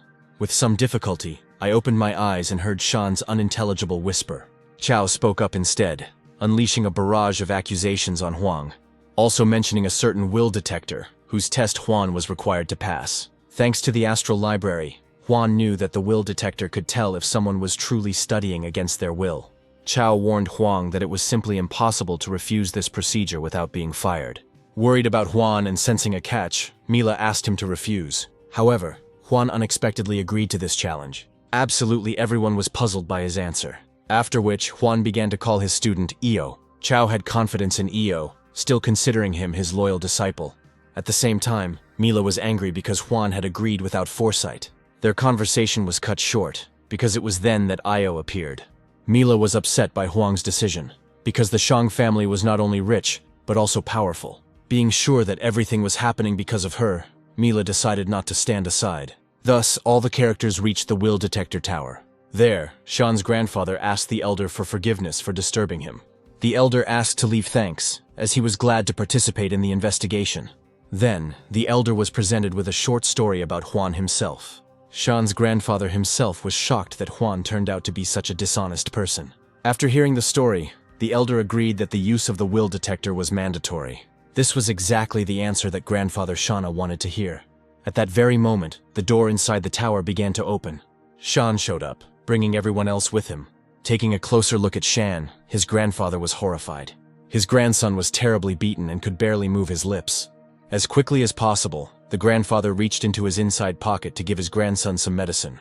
Taking the opportunity, Cao addressed the elder directly. He outlined the essence of his claims against Huan in as much detail as possible. It came as a surprise to Io that he was dragged to some kind of test. Now Huan spoke up, calling all the accusations against him false. Huan began to justify himself as pitifully as possible. As quietly as possible, Huan began to hint to Io to play along. Thinking that the teacher wanted to deceive everyone, Io began to feign fear. In a trembling voice, he said that Huan did not force anyone to be a student. After listening to him, the elder was ready to forgive Huan, but only if he repented. Hearing this, Shan began to protest, because he had hoped for the procedure to be carried out. His words were actively supported by Cao. Under such pressure, the elder agreed. Next, Shan's grandfather spoke up, explaining that if Huan was found guilty, he would have to leave the school. Meanwhile, for the sake of fairness, guaranteeing the dismissal of the plaintiff if Huan's guilt is not proven. Considering exile too cruel, Huan proposed an alternative in the form of flogging. Huan's words shocked everyone, because it was he and no one else who was in danger. The elder himself was attracted by Huan's conditions, especially since, according to them, the loser would also lose his teaching license. In his mind, Cao was glad that Huang had effectively dug his own grave. Mila was at a loss, not understanding Huan's actions. As the chief prosecutor, Cao ultimately agreed with Huang's idea. Io was worried, and at the same time admired his teacher's extraordinary idea. When the chatter ended, the elder announced the beginning of the test. Then, waving his hands, he summoned a levitating stone. The elder explained that touching the stone would determine the level of trust. Smiling, Chao was already imagining how insignificant a defeated Huang would look. Now he invited Io to step onto the podium. Afterwards, Cao and Io placed their palms on the ball. Immediately the ball began to emit a glow, indicating the reading process. The elder really hoped that no mistake would happen and the truth would be revealed. Meanwhile, Shan's grandfather reminded that only in exceptional cases was trust as high as 100%. Before the trial was over, Mila tried to convince Huan to leave the academy to avoid humiliation. Shang heard the beauty's pleas, declaring that Huan would no longer be able to escape easily. He almost laughed out loud at the thought of the trap Huan had led himself into. But then Huan asked whether Shang himself was confident of his victory. Shang laughed out loud, completely believing in the high level of trust between Cao and Io. All this time, Mila was amazed at how calmly Huan behaved. While the process was going on, Grandfather Shana started a conversation with the elder. The elder believed that, as his first teacher, Cao had more trust in Io. He agreed with everything that was said. At some point, the first results began to appear. Cao was reveling in joy, already anticipating how everything would return to normal. Finally, the number 10 came into view for all to see. Such a low value for Cao was a real shame. Huan's laughter echoed through the hall. And for everyone else, Io's trust in Cao turned out to be much lower than expected. Shan's grandfather could barely contain his anger, realizing that his grandson had dragged him into a game that was no longer his best. Cao himself did not lose hope, believing that he had much more trust than Huang. Huan took such speeches absolutely calmly, after which, he himself followed to the podium. Subsequently, a new stage of trust assessment began. Not even a minute had passed before the ball gave its results. The observers caught their breath, because no one had ever seen such results before. The enormous number 64 jumped out across the entire hall. This meaning shocked absolutely everyone. Io trusted Huan almost as if he were his own parent. The truth was so painful that Shan even clutched his heart. Even the elder noted how great the degree of trust Io had in Huang was. Mila was also completely delighted, because only great teachers could achieve such a result. Finally, Huan spoke up, indicating that he had won the argument. Cao immediately screamed, claiming that the test had been rigged. Shan actively supported his words. Shan supported his speech with facts that only great teachers could win over students in such a way. However, seeing Io's gaze, the elder thought completely differently. Then he barked at the two young men, because they dared to doubt the results of the test. Huan also spoke up, demanding that the conditions of the test be met. Shang's grandfather tried to defend Cao, trying to convince Huang that there was no need for revenge. Huan flatly disagreed with this. Naturally, Huan's behavior outraged Grandfather Shan. Cao also tried not to remain silent on the sidelines. He tried to prove that Huan had fooled everyone, and in particular, Io's student. And soon he even began to claim that one of Huan's former students had gone mad. It was for this reason that Cao allegedly cared so much about Io's fate. At some point, his active speech found a response in the soul of the elder. Shan's grandfather agreed with Cao's words, believing that Huang did not even have the necessary knowledge. Huan's voice was heard insisting on the terms of the deal being followed, no matter who or what they thought. In fact, refusing to fulfill his part of the agreement. Shan's grandfather contradicted him. Mila found it surprising that everyone was turning against Huan again. At some point, unable to bear it any longer, she began to accuse those around her of lacking honor. At the moment of their general argument, the door inside the tower opened again. The servant who entered informed the elder that someone wished to see him. There was nothing left to do but accept the unexpected guests. After all, a representative of one of the 4 great clans came to the meeting. It was strange to Shan that such influential people attended a martial arts school. Grandfather Shana laughed, thinking that it was all because of Tao. He believed that the clan leader had come to thank him for teaching him. Only now did Huang learn that Shan's grandfather was the teacher of that very Tao. Mila believed that Huan could have found himself in a very dangerous situation. However, the returnee did not express even a drop of fear. Once again, Huan ignored any warnings. Soon, the head of the Lida family entered the tower. He greeted Grandfather Shan in a very friendly manner. After shaking hands, the head of the family admitted that he had come on business. Afterwards, he started mentioning Huan. It was very fortunate that Huan was very close. Shang and Cao hoped that now, at least, Huang would get what he deserved for his deception. Huan himself frowned, calmly waiting while the head of the clan confidently walked towards him. Unexpectedly, the clan leader knelt down in front of Huang. Everyone was stunned, because they expected something completely different. Their plan was for Juan to receive claims, not recognition. At the same time, Juan asked the clan leader to rise from his knees. The head of the clan was immensely grateful to Juan for treating Lita, and also for teaching her. Juan laughed, explaining everything as his duty. Seeing this scene, the elder changed his opinion of Juan to positive. Now he had no doubt why Io trusted his teacher so much. However, noting that Lita's recovery could not have been the reason for the clan leader's visit, the clan leader confirmed these words with a laugh. So, without delay, he started talking about his son. Next, he took out a certain gift, as a token of gratitude for teaching Tao. Grandfather Shan refused the gift, but only in order not to lose face in front of the elder. Afterwards, the clan leader wanted Tao to be released. Hearing this, Grandfather Shan's eyes twitched. He didn't even know how to respond to such a request. And yet he could not refuse the head of the clan. After which, he performed the ritual of releasing Tao from his students, further demonstrating that everything was completed. Thanks. The clan leader took the registration stone from him.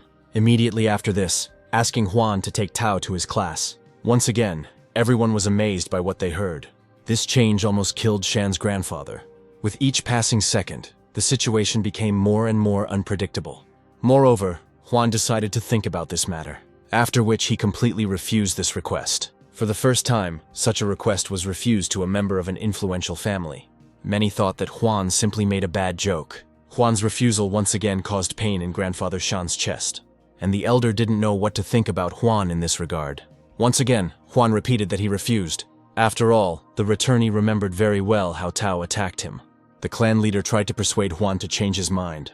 It was at this moment that Chao's hysterical cry was heard. He insisted that Juan's refusal was not so simple. Chao claimed that Huang's martial arts rank was the lowest among the teachers. These words were also supported by Shan. Even Shan's grandfather thought that learning from such a low-ranking teacher was not suitable for Tao.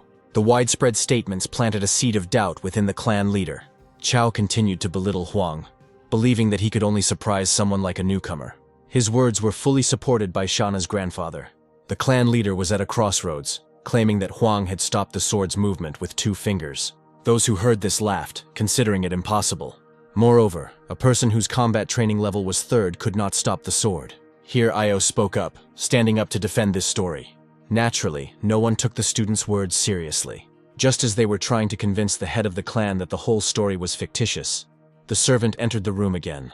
As it turned out, another person appeared who also wanted to see Huang. Grandfather Shan was infuriated that Huang was so famous. The servant said with a certain fear that it was none other than the son of Inai, the son of the king himself, who had appeared. Immediately, the servant received an order to invite him. Meanwhile, the elder began to wonder what could unite Huang and Inaya. Mila was completely shocked by Huang's acquaintances like these. Soon, Inai himself entered the tower. The first thing he did was greet Huang as a professional. The returnee was not particularly happy about his visit. Quickly jumping up to Huang, Inai asked him to teach him some wisdom before the young man left. All witnesses of this scene fell silent, suppressing their envy. At some point, unable to bear it any longer, Shan's grandfather began cursing at Huang. Inai frowned, silently listening to the filth that Grandfather Shan poured on Huang. At some point, unable to bear it any longer, he sent the impudent Grandfather Shan away. He threatened that in case of disobedience, he would order the execution of Shan's grandfather. The other's indignation was so great that the entire structure of the tower literally began to shake. This was the first time Grandfather Shana had encountered such resistance. Moreover, Inai called Huang an equal to his mentor. Even the elder was perplexed by such speeches. Inai continued to defend Huang, describing his great powers. After hearing all this, Grandfather Shana no longer had any words to say against it. Inai spared him, warning that Huang himself might not be so merciful. After these words, all eyes fell on Huang. In response, Huang only grinned, not trying to demonstrate his true strength. After a couple of seconds of waiting, the clan leader spoke again, asking for his son Tao. His words made Inaya nervous, as if he was about to take away someone else's place. With a sigh, Huang allowed Tao to come and attend the lecture. The words that he would be a free listener and not a student again caused pain to Grandfather Shan. Inai was glad that his appearance had somehow managed to defuse the situation. At the same time, Huang again raised the issue of the recent deal. Cao's voice came in response. The red-haired man claimed that Huang would fail. For some reason, he was sure that his teaching license would not be revoked. Chao knew that for something like this to happen, compelling events were needed. Then laughing, Chao declared that he had become a teacher before Huang and was much more successful. Huang decided to find out if Chao's words were really true. The elder agreed that it was impossible to revoke the license simply because of a dispute. Juan was disappointed, now not understanding why he had taken part in all this at all. However, the elder knew one way to revoke someone's teaching license. Then the elder spoke about a certain grandmaster and his decision. It was the first time Juan had heard of anything like this. Then I started thinking about where to find such a person. Just after this, the servant knocked on the door of the room again. He mentioned the name of a certain girl, which brought delight to Inaya's face. The elder ordered that she be let inside. A pretty girl began to enter the tower. On the way, she greeted the elder. Then, passing by all the others, she bowed to Juan. It was Anga, who, by a happy coincidence, was the assistant of the Grandmaster himself. With each passing second, the situation developed so unfavorably that Shana's grandfather was in despair. The others were once again discouraged by Juan's acquaintances. Juan recognized the girl who ran the bookstore. Luckily for him, she was just the person he needed. A little later, Ange was told about the situation surrounding Juan, so now the girl doubted that Chao deserved a teacher's license. Her words literally knocked Chao off his feet. Chao was at a loss, because now he was in danger of losing everything. Just one decision saved Chao from poverty and loss of authority. He couldn't forgive himself that the situation had gotten this bad because of that lousy Juan. But Chao certainly had no intention of giving up. So he again began to threaten Juan to reveal the secret about his former students. Juan didn't care about this, because Chao was doomed anyway. Huang's attitude towards the situation as a whole had a painful impact on Cao, after which, due to the shock he experienced, he completely lost consciousness. Then, Juan began to threaten Shan. Shan's grandfather also spoke up, confirming that previously, Huang had only terrible indicators. Such criticism again raised doubts among Juan's allies. Juan himself was silently angry, never expecting that the past would be used as a weapon. However, Juan could not afford to lose and end up on the street. This meant that there was no longer any need to hide one's strength. So Juan started by coughing to attract attention. Mila interrupted him, voicing that she understood everything. Then publicly, she told how Huang had outdone Old Man Mo with his knowledge. The new arrivals supported her with their examples. So Mila now had doubts about her previous assessment of Juan's abilities. The clan leader maintained his doubts, as testing of new teachers was always secret. In the end, Mila accused Shan's grandfather of falsification. The elder was confused, because the situation was approaching a conflict among the teachers. In his eyes, he increasingly considered Juan to be something like an uncut diamond. This was evident not only from Juan's intelligence, but also from his restraint towards any insults. After the charges were brought, Shan's grandfather was completely lost. Juan was also in shock, not expecting that everything could turn out like this. At the same time, Shan's grandfather denied the accusations. The elder thought differently, seeing the intent as helping his grandson. Now, having sided with Juan, the elder assumed that Juan was being humiliated so that he would not overshadow Shang. One by one, everyone started supporting Juan. Grandfather Shana did not know what to answer, because in fact, he had never met Juan before. It turned out that now the villain was Shang, and all those who helped him. Grandfather Shan's hatred was great. At some point, this poison turned against him. Others did not pay much attention to his suffering. Shan had no answer as to how something like this could change so abruptly. After the attack, Grandfather Shana himself seemed to be reborn. For a moment, his body was filled with euphoria. Coming to his senses, he boldly addressed Juan, once again deciding to play the card with the sad fate of Juan's student, and he demanded that Juan give his answer. Juan was silent for a while, because he really had committed such a crime. While demanding a confession from Juan, Shan's grandfather also ordered his servant to bring someone. Juan's supporters were now waiting to see what would happen next. Juan himself briefly reminisced about the incident. At the same time, Grandfather Shana spoke again, making it clear that the student who had gone crazy had been helped. The clan leader listened to Grandfather Shan's story with interest. After some time, the servant returned to the tower, bringing with him the infamous Feng. After exchanging greetings, Feng was pointed towards Huang. Shan's grandfather wondered if Feng recognized him. Feng frowned and called Huang his former teacher. Further, he readily confirmed that Huan had once ruined his life. Having received the evidence, Grandfather Shana now turned to the elder. But the elder had already heard enough, and Huan's guilt was now proven. Of all those gathered, no one had the words to stand up for Huan. Huan also remained meekly silent, although everyone expected him to start defending himself. Unexpectedly, Huan admitted the charges. This action was unexpected for Grandfather Shan. Huan publicly did not deny his guilt for what happened. Grandfather Shan considered these words, and the attitude towards him for the offense, to be another example of Huan's arrogant behavior. His speech was interrupted by Huang, who asked Grandfather Shang not to be so expressive. Huan reminded that given his opponent's age, nerves could have a negative effect on his heart. Next, Huang turned to Feng, asking him to demonstrate what he had learned.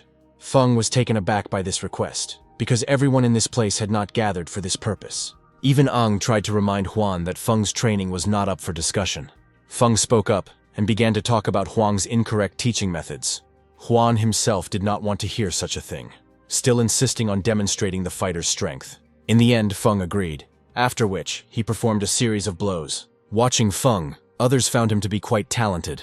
Among them, only Shan's grandfather tried to comprehend what Huan was trying to achieve with this request, immediately noticing that Huan didn't even look at the demonstration of skills. Moreover, at this moment, Feng also stopped demonstrating his strength. After what the young fighter said, Huan opened his eyes. Immediately, Shan's grandfather tried to bring the matter with Huan to an end. However, Huan stopped him as he had some words to say in his defense, after saying that he drove Feng crazy on purpose. This news shook the tower. What Huan said was another reason for Shan's grandfather to accuse him of incompetence. The elder had no comment on this matter. Anga also remained silent, saying that she wanted to help Huan, but could not. Feng clenched his fists in anger at what he heard. He demanded angrily to know why Huan had done this to him. Huan, in turn, pretended that no one understood. This kind of attitude towards himself only fueled Feng's hatred. At the same time, Huan asked if the others hadn't understood anything either. Then, Huan decided to explain that Feng had some congenital problems.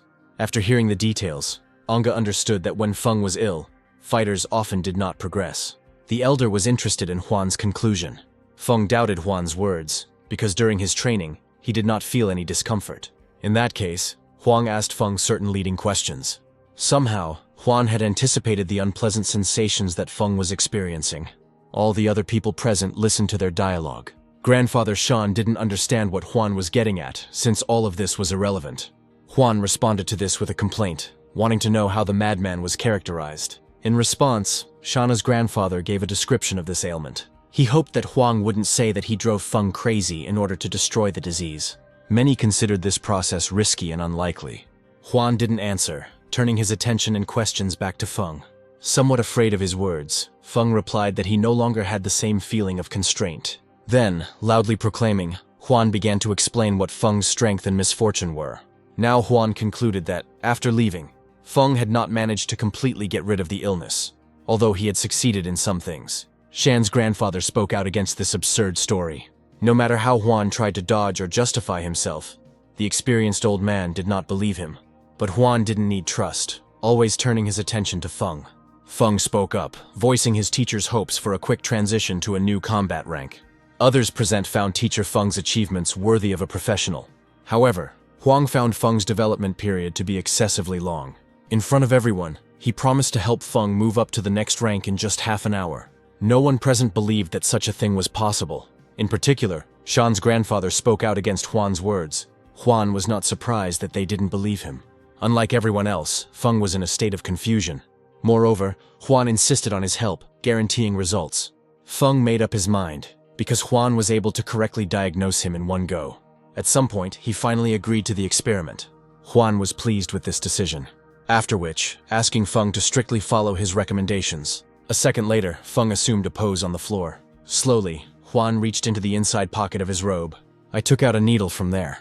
Feeling that unusual spiritual power, Huan swung. Next, sticking the needle somewhere in the area of Feng's crown. Somewhere in the wilds of Feng's spiritual threads, processes began to unfold. A couple of minutes later, he began his power transition period. Feng felt new power seeping through his vessels. Realizing that he was incredibly fast, he managed to move straight to the second rank. The witnesses gasped at what they saw. For almost everyone, what they saw was something out of science fiction. And Feng himself, having become stronger than before, now bowed to Huang. He bitterly regretted that he had once left Huan. The clan leader even regretted that he had not met a teacher like Huan in his youth. At some point, he dared to ask to take him as a student of Huana. Inai pushed him away because he himself wanted to study with Huan. For the sake of knowledge, Inai was ready to do anything, even give up his noble title. All these speeches greatly embarrassed Huan, so he returned his attention to Feng. The student asked Huan for forgiveness for having treated him badly before. Having heard enough, Huan decided to ask others what they thought. Grandfather Shana stuttered, unable to find the right words. Moreover, the elder no longer wanted to hear anything. next passing a harsh sentence on Chao. At the same time, they revoked Shan's license, since he was in criminal collusion with Cao. The elder even removed grandfather Shan from his position as director of the educational institution. He immediately fell to his knees, realizing that the affair on the part of his grandson was to blame for everything. Finally, the elder apologized to Huan. Huan accepted them, but did not hold a grudge. After which, the elder promised to take the entire situation under personal control. In the end, all but a couple of the tower's guests left. Subsequently, the scene moved to the city. For some unknown reason there, Huan was being followed closely by Inai and Anga. At some point, Huan inquired about the possibility of becoming a disciple of the Grand Master himself. Anga explained that this opportunity was entirely due to luck. Considering that Anga was the Grand Master's assistant, Huan couldn't help but ask about the fate of the girl's bookstore. Laughing, the girl made it clear that she was developing the one, but on the advice of the Grand Master. Subsequently, Huan wanted to know why the collector sent two young men to study with him. Inai spoke, explaining that it was a kind of competition. Thus, Huan learned about the painting, which was the prize in the competition. The painting was not really needed by the young people, who were rather participating in the collector's games for fun.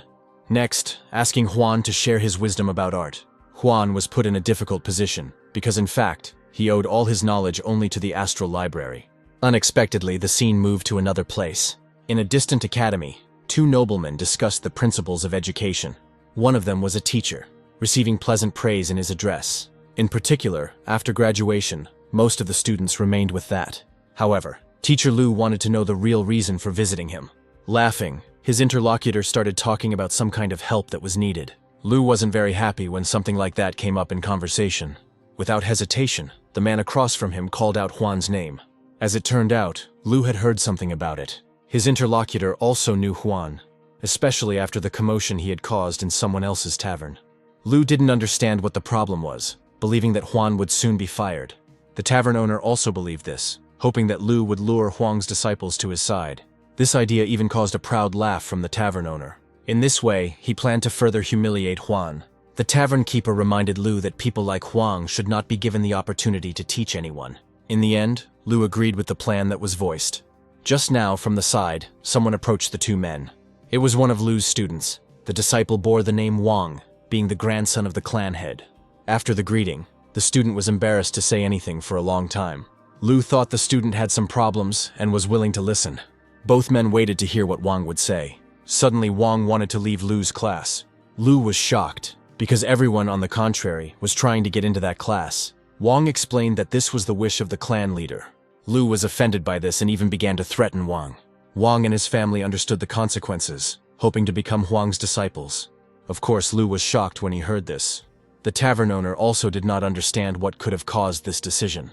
Then, Lu began to tell Wang how Huang was able to drive his students crazy. Right now, Feng has appeared. Lu demanded that Feng tell the whole truth about Huan. Suddenly, Feng also fell to his knees, begging for his release. The current situation was as strange as possible for Lu. Moreover, Feng began to speak about Huan in the most positive way possible. Lu was shocked to hear this, and yet he let the disciples go. They were now happy to attend Huan's lectures. Before Lu could even look back, his former students had vanished into thin air. From now on, Lu had a reason to settle personal scores with Huan. At the same time, calling another one of his students. Somewhere a barely perceptible step was heard. A voice came from the shadows, ready to listen to its teacher. Lu explained that the student would go to Huan and give him a letter declaring war. It was something new for the tavern keeper to hear. Lu did not hear this, being immersed in thoughts of revenge against Huan, who dared to lure away the students. However, Lu was confident of his victory. Moreover, he planned to enlist the support of the Grand Master himself. Following this conversation, events returned to Huan's school. The students were worried about his long absence. At some random moment, the doors inside the school were destroyed. A man burst inside, literally hovering above the ground. He wanted to know where Huan was.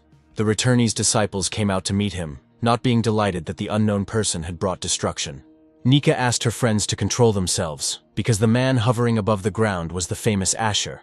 Asher was pleased to hear about himself, so he passed on letters from his master to Huan. It turned out that Lu had called Huan in for an assessment, explaining that Huan had somehow managed to anger Lu. Throwing the letter at the feet of the students, Asher voiced that Huan was even given the opportunity to avoid everything by apologizing. Then he said goodbye, but Io was stopped. The guy insisted on an apology from Asher, since his visit had caused an insult. Asher chuckled in response. Next, he performed a swift reverse movement in the form of a dance. A terrible blow hit Io, who flew into a building. Thus, Asher made it clear that he would not apologize. Nika stepped forward, wanting to teach the impudent man a lesson. Using the pain shock technique, she tried to hit Asher's vulnerable areas, but all her attacks unfortunately missed. As a result, he also received a crushing kick. The fat man tried to do something, but Asher had already acted ahead of him, sliding between his legs, hitting him straight in the chin. Seeing that her friends were beaten, Lita rushed to their aid. She didn't even notice how Asher caught up with her. He was about to strike down the girl when Io suddenly appeared again. His bold and hate-filled attack was easily stopped by Asher. Asher chuckled and noted that Io clearly lacked training. Then, as if educating him, he began to attack furiously. Io defended himself, not having the opportunity to respond for a second. Until in the end, he was knocked out again. Asher watched in silence as somewhere out there, Io collapsed, concluding that Juan's students were more like a bunch of scum. His bullying stopped when Juan arrived at school. Asher ignored him, blaming Juan for the defeat. Juan sent Asher away, informing him that he had accepted Lu's challenge. Juan blamed himself for having brought the situation to this point without foresight. Asher took Juan's words in his heart and said goodbye to him. Afterwards, the fat man, having come to his senses, spoke up, explaining that the students could not have acted differently. Before he had gone far, Asher thought that they would surely want to arrange a rematch for him. Asher was all for demonstrating his power once again. Juan also wanted to know the students' opinions about this. Besides, Juan assured that the fat man had every chance of doing something like this. Smiling, Juan promised to demonstrate one technique that would definitely bring victory. The students didn't expect to hear anything like this. In just a split second, their faith in their teacher was revived. Hearing that the fat man wanted revenge, Asher laughed out loud. And yet, Asher even promised to compensate for all losses if he was defeated. Asher believed in himself and was sure that no one would be able to defeat him. Juan also laughed, signifying what had been said, how it was possible for the students to earn it. As a candidate for victory, choosing a fat man, Asher sighed, seeing how ridiculous the choice Juan had made was. But first of all, Juan had to teach the fat man a special blow. Unsure, the fat man hesitated. Io supported the fat man, asking him to believe the teacher. Realizing that he had already been beaten once, the fat man decided to try again. Juan spoke, asking his students to watch carefully. After which, I started to perform the movements. Juan showed how to perform attacks and defensive moves. Just a couple of actions later, Juan was finished. His students did not know what to think, because the actions performed were the simplest. Asher was also not delighted with the technique demonstrated. The fat man was sad. It seemed to him that Juan was trying to send him to certain defeat. And yet, being strong-willed, he stepped towards Asher. Just in case, Asher even made sure that the fat man wanted to fight him. Having received a positive answer, Asher jumped forward. The fat man stopped. Remembering what Huang had shown, he assumed a fighting stance. With every second, Asher was getting closer to it. Seeing Juan's movements, he was going to easily get around them. The fat man himself began a counterattack, trying not to let the teacher down. Asher skillfully dodged the first swing of the fist, but the second one ignored it, since the movement did not look threatening. And then the fat man poked Asher in a vulnerable spot. It is unclear how, but it hits just the right point in life. Gasping in unbearable pain, Asher fell to the ground. The fat man was about to give him a good beating, but Asher suddenly began to plead. He tried to say something but was interrupted. The most brutal blows were heard falling on him. The other students were amazed at how strong the fat man had become in an instant. Juan called out to the fat man, reminding him that he shouldn't have killed anyone. The fat man stopped and agreed with the teacher. The beaten Asher himself could hardly believe that he had been defeated so easily. The fat man did not understand his indignation, suggesting that he try the techniques on himself. Juan asked the fat man to calm down and called the next student. Now, Huang invited Zheng to train. The beaten Asher did not expect that he would continue to be tortured. But his pride did not allow him to beg for mercy. Having defeated Zheng once, he believed he could do it again. Remembering the teacher's words, Zheng began to act. Using spiritual energy, Zheng practically flew towards Asher. An attacking move was performed, which Asher easily intercepted. Smiling, he was not about to make the same mistake again. Following which, he punched me in the face. It just so happened that Zheng managed to deceive him. The injury he received enraged Asher and he tried to take revenge. But as soon as he completed the movement, Zheng intercepted him. Once again, he had hit a vital point. Falling to the ground again, he began to curse that everyone had acted dishonestly. Zheng considered his words unworthy of a fighter. Then, he dealt another blow to the bastard. Then, dozens of relentless blows fell upon Asher. In the end, he loudly announced his admission of defeat. Zheng, who had stopped, did not really believe his words. When the spearman finished, Huan called Nika next. Soon, both fighters reached the same level. Without further instructions or hesitation, Nika began to beat Asher. Subsequently, one after another, the students practiced their techniques on Asura. At the end of these beatings, the fat man spoke up and announced the amount of gold that Asher was obliged to pay everyone. Asher tried to answer something, but only air came out of his swollen lips. Without really understanding anything, the fat man thought that Asher was refusing to pay. Because of this, the fat man asked Huan for permission to train some more on Asura. Huan agreed, which caused Asher to loudly shout out his approval for payment. Subsequently, the action moved to an elite academy. There, still talking with the tavern keeper, Teacher Lu hoped for Huang's consent. As they were talking, the floorboards nearby creaked.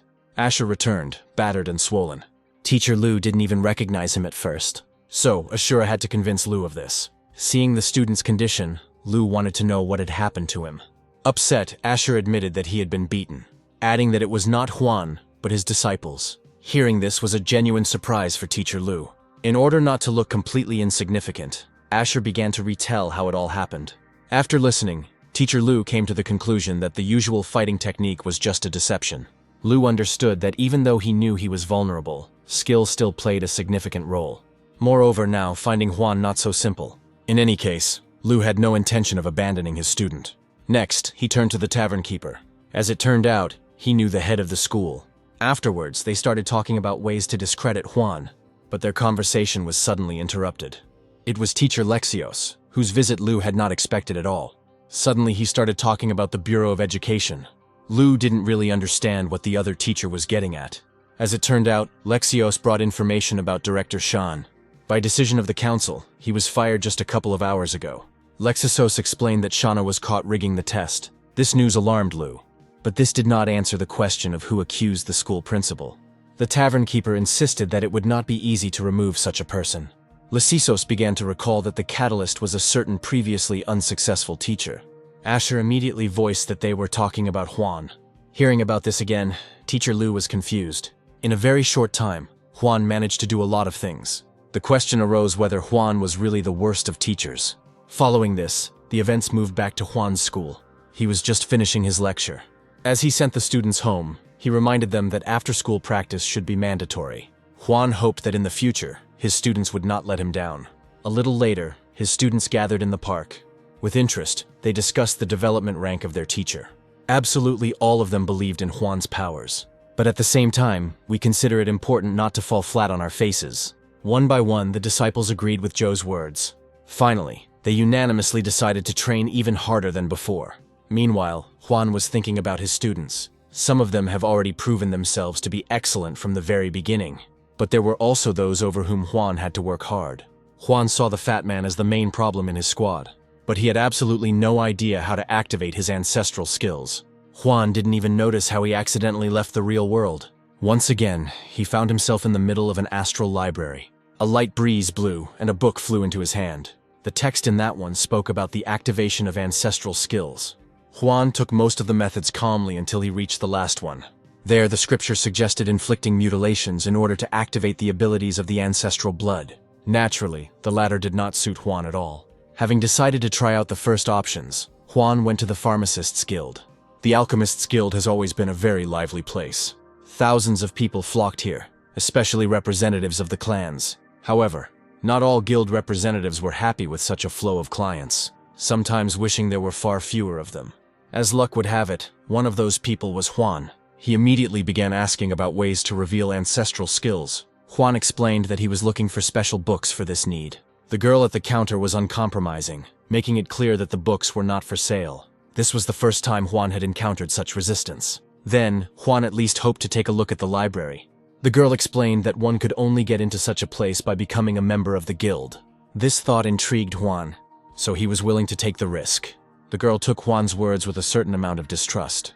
Unable to refuse, the girl agreed to take Huan to the wing where the entrance exams were taking place. However, considering that all this was done for the sake of female attention, along the way, warning Huan about the extremely difficult questions on the exam. However, Huan was not at all afraid of this. It was the first time the girl had encountered such an attitude. Once again, he thought that Huan was simply showing off. Soon, Both characters arrived at the wing where the exam was being held. The girl sent greetings to her uncle, who was in charge of this place, pointing at Juan along the way. Juan confirmed that he wanted to take the exam to join the guild. The manager nodded and announced the price of the contribution. Juan eagerly reached for his wallet. The girl wasn't particularly impressed that Juan was also rich. After accepting the payment, the manager announced the start time of the exam. Juan wasn't particularly happy to learn how long he would have to wait. Taking advantage of the moment, he asked permission to read books from the library and prepare. The manager approved this decision, pointing to the right door. Juan nodded in response, promising not to get carried away. The girl still believed that Juan was playing some kind of cunning game. Not even a couple of minutes had passed when noise began to be heard inside the library. All this reminded me that Juan was more likely simply leafing through the books than reading them. The manager asked the girl to ignore Juan and mind her own business. She was absolutely sure that Juan would fail the exam. After all, in her opinion, this should have been preceded by a long preparation. Meanwhile, Juan himself finished studying another book. Now he understood why there were so few apothecaries in the world. After all, the material that needed to be studied was truly enormous. When the time came, Juan was ready to take the exam. When he entered the classroom, he found that there were other people sitting there. A minute later, silence reigned in the classroom. A man entered who greeted the future potential pharmacists. He announced the order in which the exam would be conducted. Finally, the exam started. Each participant had a pile of papers placed on their desk. Juan admitted that in his past life, passing exams was much easier for him. The examiner demanded that the participants not hesitate, but start working as soon as possible. Unlike the others, Juan had an ace up his sleeve. The astral library was supposed to help. But here, for some unknown reason, the system prompted Juan about the properties of the paper itself, rather than about the questions on that one. Changing tactics, Juan focused on the questions themselves. A moment later, he found himself inside the astral library. Luckily for him, the information he needed was found there. After which, Juan began to write furiously. The examiner became interested in this. For some reason, he was sure that Juan would not be able to pass the exam. But less than 10 minutes had passed before Juan finished the text part. The examiner did not expect anyone to be able to complete the text section so quickly, but Juan was already waiting for the next stage of the exam. In the end, he was asked to wait outside. The examiner didn't show it, but he considered Juan an upstart, and no one outside expected to meet Juan so early. The girl laughed, thinking that Juan had gotten scared and run away. The returnee did not understand why he had displeased the young lady so much. After some time, the first part of the exam was completed. The examiner began checking the papers. The pharmacist who showed up expected that among the participants, there would be worthy candidates to become students. But the examiner did not radiate joy. At some point, the pharmacist noticed one of the works that was simply lying on the floor. The examiner was in no hurry to touch it, since it was written by Juan. However, the pharmacist became interested in the work. Reading the answers, the pharmacist was amazed. He even asked the examiner to look at those. The examiner accepted the papers without much enthusiasm. But when I started scrolling through it, I was shocked. The more he read, the more amazed he became.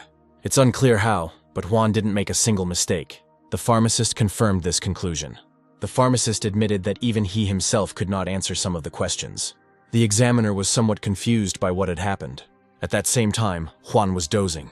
Suddenly, the classroom door opened. An examiner appeared and asked to listen to him. The girl kept glancing sideways at Juan, expecting him to embarrass himself.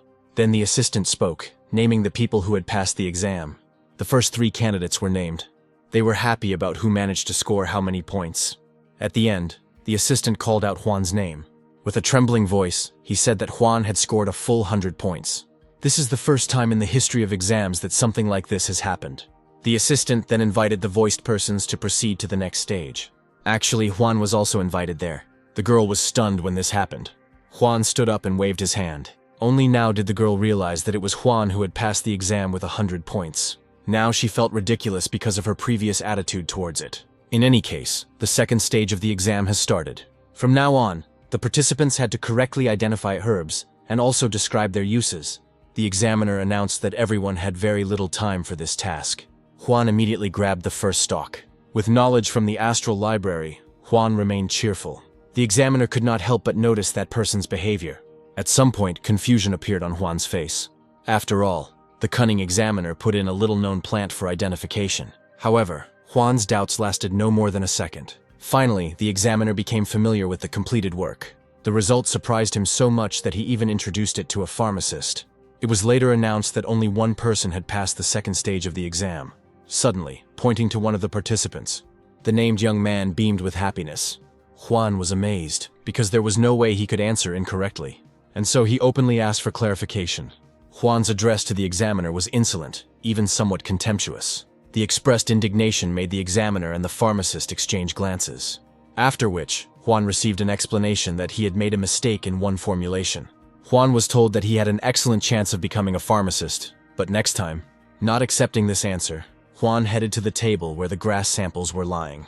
The examiner explained that Juan had made a mistake in the name of the herb, and there could be no doubt about this. And yet, Juan himself thought completely differently. Unexpectedly, he began to practically accuse the examiner of malicious intent. Juan believed that the examiner had planted a different type of grass, and he didn't really know anything about it. In response, the examiner ordered that a book describing medicinal herbs be delivered. The assistant delivered the book as quickly as possible. The examiner opened the book, noting along the way that Juan was extremely cunning. At some point, the examiner froze. Looking at his reaction, Juan already understood that the examiner had seen where he had made a mistake. Thus, Juan managed to catch the examiner out on the fact of rigging, and also on the lack of some knowledge. To confirm my words, I was ready to conduct a small demonstration using the plant. The pharmacist was extremely interested in Juan's words. Following his advice, he revealed the plant's properties. Later, he became convinced that the examiner's early verdict about Juan was incorrect. The examiner sighed and even gave up on further searches for the truth. And overall, the situation was not very pleasant. It just so happened that those who had already passed the exam were considered losers. The examiner, throwing up his hands, acknowledged that Juan was right, and also the fact that he was now the last participant in the exam. Along the way, the pharmacist gave Juan a special token that allowed him to use the guild's services. Juan thanked him in return, finally feeling like he was getting closer to his true goal. Next, the examiner and the pharmacist began to offer themselves as mentors for Juan. Not daring to take on too much, Juan refused them. The examiner laughed, realizing that Juan needed time to process everything first. The pharmacist supported the examiner, but reminded him that sooner or later, Juan would have to resort to the services of a mentor. A little later, Juan started talking about possible drugs to unlock hereditary abilities. What he said puzzled the pharmacists. Having thought about it, they began to voice that such drugs have always been individual. In this case, Juan would like to read books on the topic of these drugs. The examiner knew about such books, but he simply couldn't lend them to Juan. The pharmacist fully justified his colleague's words. Further, he offered Juan to become his student and then reveal to him the secrets of the books. He tried in every possible way to convince Juan of the advisability of this decision. Juan wasn't very impressed, since so far he had only been recruited and not rewarded in any way. The examiner supported his colleague because Juan simply had no other choice to achieve what he wanted. Ultimately, Juan agreed to become a pharmacist. However, the way Juan wished for this to happen caused a strong reaction from pharmacists. Juan's words cut painfully into the master's self-esteem. After clearing his throat, the examiner began to explain to Juan how difficult and long this path had been. Juan never expected that the process of becoming a pharmacist could be so difficult. Then, Juan wondered whether he would be able to put his plan into practice. By chance, the pharmacists heard his muttering. The examiner laughed, saying that it would take Juan years to become a real healer. Scratching the back of his head, Juan said out loud that he was forced to look for another way. The pharmacist tried to dissuade Juan, declaring that he had no right to lose his knowledge. Juan felt a temporary stupor, because he had received all the knowledge about herbs in literally a matter of hours. Afterwards, he said goodbye to the pharmacists. Almost at the last moment, the examiner stopped Juan. He was forced to acknowledge Juan's outstanding memory, quietly declaring that he was suitable for his colleague. However, another way to become a pharmacist was not so simple. If it had gone wrong, Juan would have experienced major problems with his health and abilities. Ultimately, the pharmacists decided to take a chance. Standing nearby, Juan did not understand what they were whispering about, or why they were behaving so strangely. At some point, the examiner began to voice ways to become a pharmacist. If one consisted of long years of accumulating experience, then the second was associated with pills. It goes without saying that Juan didn't understand anything that was said. Then the examiner started talking about the Grandmaster. The second pharmacist spoke up, explaining how good the Grandmaster was at various things. Further, their speech touched upon the possibility of becoming that very Grandmaster. But this path was extremely difficult. This is precisely why pharmacists started talking about the pill debate. The examiner said that the Grandmaster only discussed and did little. Finally, Juan understood what the two pharmacists were getting at an opportunity to demonstrate their knowledge. Juan thought, having an astral library at his disposal, this method would be acceptable. The pharmacist immediately explained that the option with pills was chosen extremely rarely. Juan naturally wanted to know the reasons. He was given to understand that he would have to engage in endless disputes with the masters. Juan thought about it, but was not averse to trying his luck. The examiner continued, saying that many people had taken this path, but only a pitiful handful of those actually achieved success. The examiner blamed everything on the method itself, which had been practically forgotten. With nothing to lose, Juan agreed. The pharmacist's eyes nearly popped out of their heads when he agreed. After all, Juan had no idea about the consequences. Then, they began to explain to Juan the difficulties of the matter. Enormous financial costs and physical punishment were threatened for anyone who failed the discussion. Juan agreed that things were not looking so rosy now. The pharmacist explained that it was precisely because of these punishments that people practically never returned to the method. This is why the path of discussion was considered too risky for Juan. But Juan, for some unknown reason, suddenly expressed a desire to participate in those. In addition, asking respected pharmacists to help with the organization, also hinting at the desire to do everything as quickly as possible. The pharmacists were confused because Juan didn't even know anything about the test questions. Juan saw no problem, already eager to visit the library's basic section. The pharmacists were again stunned, because Juan wanted to achieve everything in a matter of days, while something similar would have taken decades. In response, Juan only asked not to worry about anything. Of course, his words only further panicked the pharmacists. Juan assured that he understood everything perfectly, and only asked for help. The pharmacists were in a state of shock, because in fact, Juan did not know even 1% of the secrets of healing. Ultimately, they decided to grant Juan's request. Juan, in turn, openly thanked them. After which I was about to leave when I heard a crash. The respected pharmacists lost consciousness and fell to the floor. Later, they discussed how reckless Juan could be. And yet, recognizing how confident he was, they could only hope that Juan himself was as resilient as he pretended to be. In any case, they were comforted by the thought that Juan had gone to the library for knowledge. A couple of minutes later, a technical servant entered the pharmacist's room. He reported that Juan was simply flipping through pages in the library. This news interested the examiner. The servant described in detail exactly which textbooks Juan had taken. Hearing this, the pharmacists looked at each other. They knew that the books listed only contained basic knowledge. So, just in case, they decided to ask the servant again. The servant hesitated, beginning to explain that Juan had, in general, treated books strangely. At some point, it became clear to the pharmacists that Juan was leafing through not just a couple of pages, but entire books from cover to cover. They even suggested that Juan was trying to find some information in this way. Following this, the action moved to a dormitory for students at an educational institution. There, in high spirits, Nika returned to her room. Yao appeared by chance, announcing that he had to leave urgently. He was worried about Nika, hoping that ill-wishers would not get to the girl. Nika herself did not understand what he was talking about, especially if it concerned Juan. Yao was still skeptical about it, and about those around him. At some point, Yao noticed the plant that was in Nika's chest. The girl admitted that she received it from Juan to treat her illness. Yao was confused by this news. Yao explained that such grass was very rare and also cost a lot of money. The girl was embarrassed she had never heard such details before. Then Yao began to explain in detail the special properties of the gifted herb. The story he told was simply incredible. Yao claimed that there was no way he could have been wrong. After hearing everything, Nika's hands began to tremble. Yao also began to sweat, because Juan could never have afforded such expenses. In her mind, Nika practically idolized Juan, because he, without bragging or demands, went for something like this.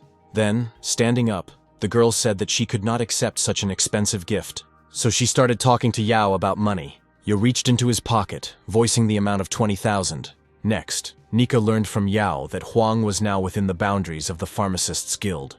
Having put all the information together, the girl came to the conclusion that it was there that Juan bought the expensive gift. After which, calling Yao with her, the girl went in search of Juan. An hour later, the action moved to the building of the Pharmacists' Guild. There, the characters learned that Juan had successfully passed the exam. The girl behind the counter announced that Juan could now have the title of assistant. Yao immediately told Nika that Juan had probably spent a lot of money. Besides, Yao wasn't sure that Juan would actually be able to pass such an exam. Overhearing the conversation, the girl behind the counter told how easily Juan had passed the first qualifying stages, also saying that Juan managed to do it without making any mistakes. The more Yao learned about Huang, the less he considered him a famous loser. For Yao, the situation surrounding Huang became more and more mysterious. The girl behind the counter continued her story. She reported that the next stage of the exam would be even more difficult. Just now, 2 participants of the second stage of the exam appeared at the exit. They were immediately asked about the results. Sighing, they announced that they had failed. The girl behind the counter asked about Juan. One of the participants reported that Juan had passed. No one could have expected Juan to pass the exam. Nika ran up and began to wonder when Juan himself would show up. The exam participants reported that Juan had now gone to the library. They shocked everyone again, because according to them, the very next day Juan planned to become a pharmacist. Former participants swore to the truth of their words. Having heard enough, the girl behind the counter recalled that the path Juan had chosen had been extremely difficult. Yao couldn't understand why Juan, who had just become a pharmacist's assistant, was in such a hurry. Former exam participants began to recall some of Juan's overheard speeches, considering that he was in a great hurry to get somewhere. Hearing this, Nika already had some guesses about Juan's plans. After starting to talk about Juan's possible punishment for failure, former exam participants again began to recall some conversations. Nika felt as if she had been electrocuted when she heard about the $1,000,000 fine. More and more, Nika became convinced of how selfless a person Juan was. At the same time, Juan himself sighed tiredly. Having studied almost every book possible, he found very little useful information. As he left the library, he was convinced that he would certainly have to become an assistant, immediately bumping into pharmacists who were discussing something among themselves. Having peeked, he realized that they were making some guesses about Juan himself. So, Juan decided to openly talk about the reasons for visiting the library. At the same time, removing all doubts from myself, Juan was immediately informed that the masters would arrive tomorrow for a discussion. The returnee promised to prepare for the arrival of those. Thinking about all sorts of things, Juan moved towards the exit of the guild building, unexpectedly bumping into Nika. Kneeling down, the girl thanked the teacher. Juan also decided to find out if Nika had managed to take the tinctures. Suddenly, Yao knelt down in an expression of sympathy and respect. Juan never expected to receive such honors from him. Still silent, Juan began to talk about the strange meeting. Moreover, recognizing how radically, in a couple of weeks, thanks to actions, the opinion about it has changed, and therefore, asking those who have fallen on their knees to stop. Taking Nika by the hands, Juan began to promise that he would help her in everything. At that moment, an explosion occurred in the depths of the astral library. A certain book was born. In the real world, Yao tried to repay Huang's kindness with money, but the teacher refused, tying everything to his duty. Then Yao began to praise and beg for forgiveness from Huang even more than before. Juan himself turned blue when he heard how much money the stem he got for free at the market actually cost. Yao even suggested that Huang could have paid much more. All this talk about money drove the returnee crazy. Having pulled himself together, Juan pretended that the strata were not a burden to him. The girl behind the counter blushed, now realizing how amazing Juan was. Later, in the dorm, Nika told Yao about her problem. Yao couldn't understand how, with such abilities and knowledge, Huang had such a bad reputation. Then, the girl told Yao about the trust detector. Thus, Yao learned that Huang had conflicts with a number of teachers. He even remembered how he met the school principal's grandson, and Yao didn't like him. Nika only hoped that from now on, Yao would respect Juan. Yao laughed and promised not to be so stupid. And yet, the villainous Shan family haunted Yao. Nika fully supported Yao, asking for his help in the fight against the Shans. Smiling, Yao promised that he would arrange everything. Evening came and the scene moved to Juan's house. The returnee himself sat by the window and enjoyed the night. Moreover, Juan recently completed a meditation, revealing previously unknown vital points in himself. The night passed, a new day arrived, in which Juan was greeted. These were various students who were waiting specifically for Juan. Feng was the first to speak, asking his former teacher for forgiveness. Seeing the young people, Juan now understood why Teacher Lu was so angry with him. In any case, Juan gave the newcomers permission to participate in the lectures. A couple of minutes later, in the classroom, Juan was starting the lesson. Thus began a rather long lecture. The new arrivals did not expect that the secrets of previously unknown combat techniques would be revealed. Hours later, Juan finished his lectures. Moreover, on this day, Juan himself had to conduct serious conversations. For this reason, he headed to the Pharmacists' Guild as quickly as possible. At the entrance, Juan was met by a red-haired woman who announced the arrival of the masters for the discussion. Juan made it clear that he did not refuse to meet with them. In this case, the girl invited Juan to follow her. As he followed her, Juan was actively thinking about how much he needed to do. A couple of minutes later, Juan was led out into a wide hall. The examiner met Juan, advising him to think everything through carefully while there was still time. Juan laughed, explaining that he hadn't had the time to spend long periods of time becoming a pharmacist. The examiner sighed, but accepted Juan's words. After which, he invited the others to enter the hall. Many noble masters appeared on the threshold. One of them was not impressed with Juan, calling him a child. Others even laughed at Juan's arrogance. The examiner stood up for Juan, citing his strengths. The masters were amazed at how many points Juan managed to score on the exam. But even now, some of them had doubts. Basically, all the complaints were based on Juan's extremely young age. And so, Juan interrupted his active discussions with a loud cough, further stating that Juan's knowledge was no worse than anyone else's. Such speeches angered the masters. The examiner nervously tried to calm everyone down, afterwards announcing the rules of the discussion. In particular, the disputes that arose were resolved by making a pill. The examiner also reminded the masters themselves that not all questions could be asked. In the end, everything and everyone was clear. The discussion process was about to begin when Juan spoke up. The masters thought that the young man standing in front of them was frightened. Juan denied such claims. Once again, what the returnee said sounded overly insolent. Therefore, Juan apologized as quickly as possible. Then he stated that even the masters themselves would not have passed the discussion. Naturally, the dignity of all those present was offended. Unexpectedly, Juan even suggested increasing the difficulty. The poor examiner didn't even know what to answer. Juan spoke up, proposing a test for the masters themselves, obliging them to make pills. In response to this condition, a hard blow of a fist was heard on the table. One of the masters considered it blasphemous that the work of those masters could be assessed by an assistant pharmacist. Juan believed that they were snapping at him because the masters themselves were afraid. Then, one of the masters stood up from his seat. He decided to be the first to agree to the conditions set by Juan. Then, giving orders to prepare everything necessary, the other masters spoke of the volunteer with admiration. A couple of minutes later, a special oven was installed in the middle of the hall. The master told Juan that if he guessed the pill preparation technique, the returnee would be considered a winner. The examiner clearly understood that no matter how good Juan was, he would not cope. Juan accepted the master's conditions. After this, the master turned to the stove and began to order sleeves. Juan saw how the master was summoning something through the storage ring. A barely audible rustling began to spread throughout the room. Subsequently, the master began to perform manipulations. Even the fire itself reacted and changed to his unknown actions. For the first time, Juan witnessed how alchemy worked. Juan was secretly amazed by the master's technique. However, through the astral library, some shortcomings were revealed to Juan. At the same time, steam burst out of the oven. The device opened and a bunch of pills spilled out. The master had finished his work and now invited Juan. Just in case, Juan asked again about the rules under which he would win. The master announced that he would admit defeat if Juan answered correctly. Juan spread his arms and immediately announced the name of the technique. Hearing this, the master closed his eyes.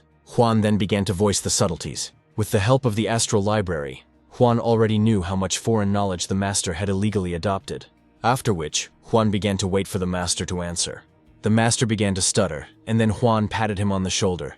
Having mastered himself, the master suddenly admitted defeat. Others were surprised at how quickly he gave in.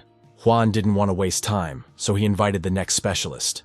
The sound of a fist hitting the table was heard again, and another master expressed a desire to speak. The new master wanted to teach Juan a lesson and prevent him from humiliating others. None of them had any idea what a dirty secret Juan had unearthed about the first master. The new master was ready to compete, but he also changed the rules themselves. The new master asked Juan not only to name the technique, but also to voice the shortcomings in creating the pills. The new rules finally killed the examiner's faith in Juan's possible victory. Not wanting to waste time, Juan called for the start. The second master was irritated by the boy's excessive self-confidence. As in the first case, the oven was heated. The second master performed the mystery of making pills. He waved his arms and uttered barely audible phrases. Looking at him, Juan already had an idea about the manufacturing technique. At some point, the second master finished his work. Now, as previously agreed, I want to hear from Juan about the shortcomings. Shrugging his shoulders, Juan suggested that the second master prepare himself mentally. Afterwards, we began to talk about everything in order. Juan easily voiced the master's technical shortcomings. It was clear that Juan's words had hurt the second master's pride. Juan grinned and waited to see how the second master would react to everything he had heard. However, the second master was in no hurry to admit defeat, still waiting for words about his technical errors. Juan was prepared for this. Later, we started talking about the oven and the second master's knowledge of this technology. Juan suggested that the master did not differentiate between ovens by efficiency. Juan explained that depending on the approach, the result could be very different. Suddenly, Juan was voicing the oven's specifications down to the smallest detail. Somehow, Juan even managed to determine where and by whom this oven was created. As quietly as possible, the respected masters began to discuss just how important the oven really was. The examiner was also taken aback by Juan's extraordinary knowledge. Having finished talking about the device, Juan put his hand inside the oven. While sorting through the ashes, he started talking about the quality of the fire. Juan stated that temperature played an equally important role in the creation of various types of pills. The second master could barely keep from exploding with rage, because Juan was practically humiliating him. Having stood up, Juan approached the most important thing. Finally, talking about the pills themselves and the precision of the recipe in the manufacture of those. Unexpectedly, Juan began to voice the mistakes of the second master, who used the herb incorrectly. Juan claimed that because of this, the pills that were produced had virtually no healing properties. Juan took the trouble to analyze literally every incorrect use of herbs. Juan practically destroyed the master's reputation, openly believing that the pills turned out much worse than they could have. His loud accusations thundered throughout the entire testing hall. Every now and then, Juan's cries of failure and defeat could be heard from outside the building. The other masters were amazed by Juan's knowledge. Even the volunteer who volunteered could not object to anything. From Juan's speeches, other masters even managed to highlight their own shortcomings. But as for the volunteer, he was completely depressed. After all, today, literally, the collapse of that life happened. The master's shame was so great that his nose even started bleeding. He fell to his knees and surrendered. He even swore that he would never make pills again. The participants in the conversation were disconcerted by what happened. Some of them even felt that they had been overly rude to Juan. The returnee himself was waiting for the next one who would like to compete with him. There was a pause, during which the invited masters exchanged glances. In the end, 2 masters stood up from their seats at once. However, for some reason they did not want to participate in the previous competition. Instead, they pulled out ordinary pills, whose quality Juan was asked to determine. One of the masters was not particularly pleased that the test had suddenly become easier for Juan. Angry glances were immediately thrown at him. Deciding to smooth things over, Juan agreed to study the pills. The masters willingly passed them on to Juan. As soon as he got the pills in his palm, Juan thought about the shortcomings of those. After a few moments, he announced that the pills were not medicinal, causing either death or serious illness. Confused, the masters asked again. Juan gave answers from afar, explaining the importance of the equinox of the spirit in the creation of medicines, further explaining that both pills were made by people who had mental and physical problems. Juan was not even averse to testing the pills, of course, on experimental animals. Unexpectedly, one of the masters refused to do this. The old master confirmed that he had indeed been having problems with the pills lately. Also, asking your colleague to check the pill. Frightened, he looked at Juan. Juan grabbed him sharply by the shoulder, assuming that the other master was in mental anguish. As always, thanks to the astral library, Juan knew the background of everyone present. He even had the courage to advise the master on how exactly to get rid of the illness. Subsequently, the 2 masters admitted their defeat. Looking at how easily Juan won, the examiner even thought that they were not testing a young man at all. There were fewer and fewer undefeated masters left, so Juan waited for those. Then, another of the masters rose from his seat. As a result, a verbal altercation accidentally occurred, as the remaining masters began to quarrel over the opportunity to test Juan first. Juan didn't understand why there was any need to quarrel at all. In the end, the examiner said that Juan was extremely cheerful. He also hoped to have a personal conversation with Juan after the debate. Suddenly, someone banged on the table again. One of the masters said that noble people disgrace themselves. Since the others did not dare, or were afraid to test Juan, the bravest of the masters asked to give way to him. Huang recognized Master Liu as the most refined of alchemists. The other masters fell silent. Master Liu slowly walked up to Huang. The master announced that the question would also concern pills. The master briefly mentioned everything that Huang had said earlier. In that case, Master Liu had one question. Unexpectedly, the master began to question Huang about the possibility of collecting information about his daughter's chosen one. But he came to his senses very quickly. The other masters were silent at first. A few seconds later, Master Liu received a lot of negativity from his colleagues due to inappropriate questions. They shamed Master Liu for trying to find a place for his daughter by any means possible. Master Liu grumbled in response, making it clear that all his thoughts were directed towards his daughter. Huan was speechless, as he expected questions about alchemy. In the end, the masters congratulated Huan on his victory. The examiner, with some excitement, awarded him the title of specialist, additionally handing Huan the alchemist's sign itself. Thus, Huan had access to all the guild's services. However, Juan's reward was not very interesting, as the library was secret, soon bringing Juan to a special place. The place was deserted, so the examiner allowed Juan to spend as much time in the library as he wanted. Finally, a true treasure trove of knowledge opened up before the returnee. The examiner left Juan, asking him to contact him if anything happened. As soon as he left, Juan began to warm up. After all, ahead of us, we had to spend a lot of hours studying absolutely all the books. After searching for some time, Juan stopped. They found a story that took place thousands of years ago. Thanks to history, Juan learned about the existence of a certain purity pill. After some searching, I found a tract about a different history. This material greatly interested Juan, since it dealt with blood. At some point, he even transported himself inside the astral library. Upon further reading, Juan learned that the method also did not fully reveal the blood's skills. But by combining methods from both stories at once, Juan hoped to achieve a completely new effect. Later, he left the library. Suddenly, he visited the examiner. Juan decided to openly inquire about the cost of the ingredients he needed. The examiner paused, explaining that most of what Juan had said could be found at the main branch, further stating that it would take at least 10 days to deliver the ingredients. Having no other choice, Juan agreed to wait. Afterwards, we started talking about the price tag. The examiner began counting, ultimately naming the sum as much as 23 million. Not expecting such a price, Juan felt pain in his heart and grimaced.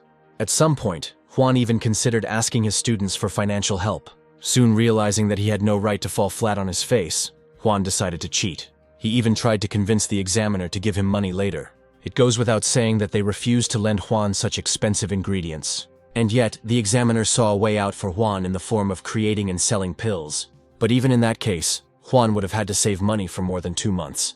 The returnee did not have that much time at his disposal. Having thought about it, the examiner saw Juan becoming a grandmaster as the only similar option. Nodding his head, Juan promised that he would pay for the ingredients by the time the technicians arrived. After quickly saying goodbye, Juan ran off to do his business. Then the scene moved to the market. A man approached the seller there. The man who was mistaken for the grandmaster turned out to be Juan in disguise. Trying to get used to the role, Juan said he wanted to rent a mansion. The merchant was ready to serve such a noble gentleman.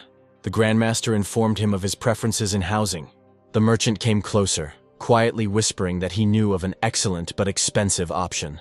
The grandmaster agreed to take a look, although he noted that price was the most important thing.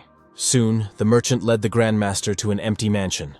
Opening the doors of the mansion, the merchant told about it. Meanwhile, Juan decided to find out everything himself using a proven method. In a short time, the astral library revealed the pros and cons of the place. At the end of the presentation, the merchant quoted a rental price of 100,000 gold. With a certain amount of indignation, the grandmaster repeated this price. The merchant assured that the price was low because the mansion itself exuded luxury. After hearing this, the grandmaster suddenly jumped up from his seat. In the blink of an eye, being face to face with the merchant jumped back, frightened.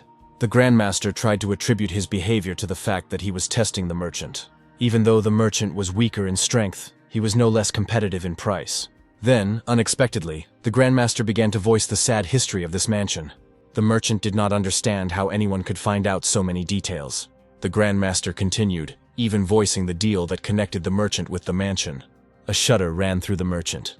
The grandmaster said he simply wanted to rent a house at a fair price. Soon, an extremely favorable contract was concluded in terms of payment and even maintenance of the house.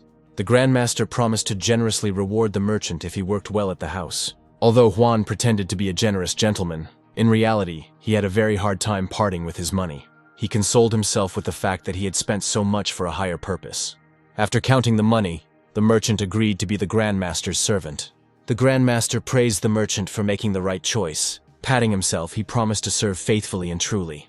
Additionally, he stated his name, which sounded like liquid. Having learned the name, the grandmaster already had an assignment for the servant. One after another, they began to give instructions. The merchant gasped when he realized that the grandmaster himself was standing in front of him. Juan noted that the most important thing would be to spread the news of his residence in the mansion. Additionally, for good service, they even promised to raise Liquid's rank. From now on, in the eyes of the merchant, the grandmaster looked like a man sent from heaven. So, he hastened to promise to fulfill everything in the best possible way. Next, Liquid hastened to carry everything out. Juan himself could finally breathe freely. A little later, in his true form, he returned to school. The assembled disciples called out to him. Io handed over to the teacher the list of participants in the competition from Lu. Having studied the list, Juan already saw that Lu had sent far from the best of his students. And yet Juan sensed something fishy in his gut. Io also decided to speak out about the list of opponents. He believed that the forces were unequal. Io claimed that everything was set up in such a way that in a one-on-one fight, Juan's students would lose. Other students also began to express their concerns. Moreover, some of the students on the list had never been defeated before. All this meant that, even though he was pretending to fight fairly, Lu was trying to cheat. Showing irritation, Juan clenched the list in his fist. Juan was forced to admit that Lu was a worthy opponent in terms of intrigue. Mentally, he began to analyze the capabilities of his students. Some were strong in themselves, while others were just gaining strength. Even to defeat the spearman Jen, Lu managed to find a more skilled fighter. The opponent of the insignificant fat man, who was known as an aggressive fighter, was extremely surprising. Juan felt new worries fall upon him. Filled with rage, Juan threw the list on the ground with all his might. From now on, Juan was doubly determined to carry out all his plans. Some time passed since then, and Juan again took on the appearance of a grandmaster. Under this guise, Juan returned to his mansion. Inside, he was greeted respectfully by hired servants. Liquid boasted that he had found the best people. He went on to say that the rumor about the grandmaster's arrival had been spread. Juan was interested in how exactly Liquid had accomplished this. Liquid told a simply incredible story, consisting of self-sacrifice, stupidity, and lies. Moreover, Liquid boasted that he was able to save a lot of money just by using the grandmaster's name.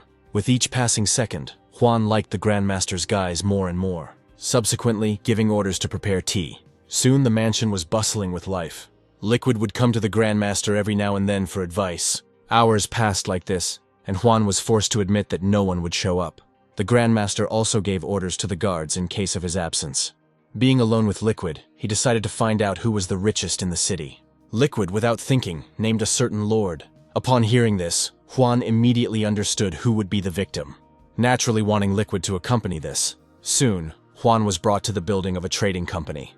Now Juan knew exactly where the city's richest people lived.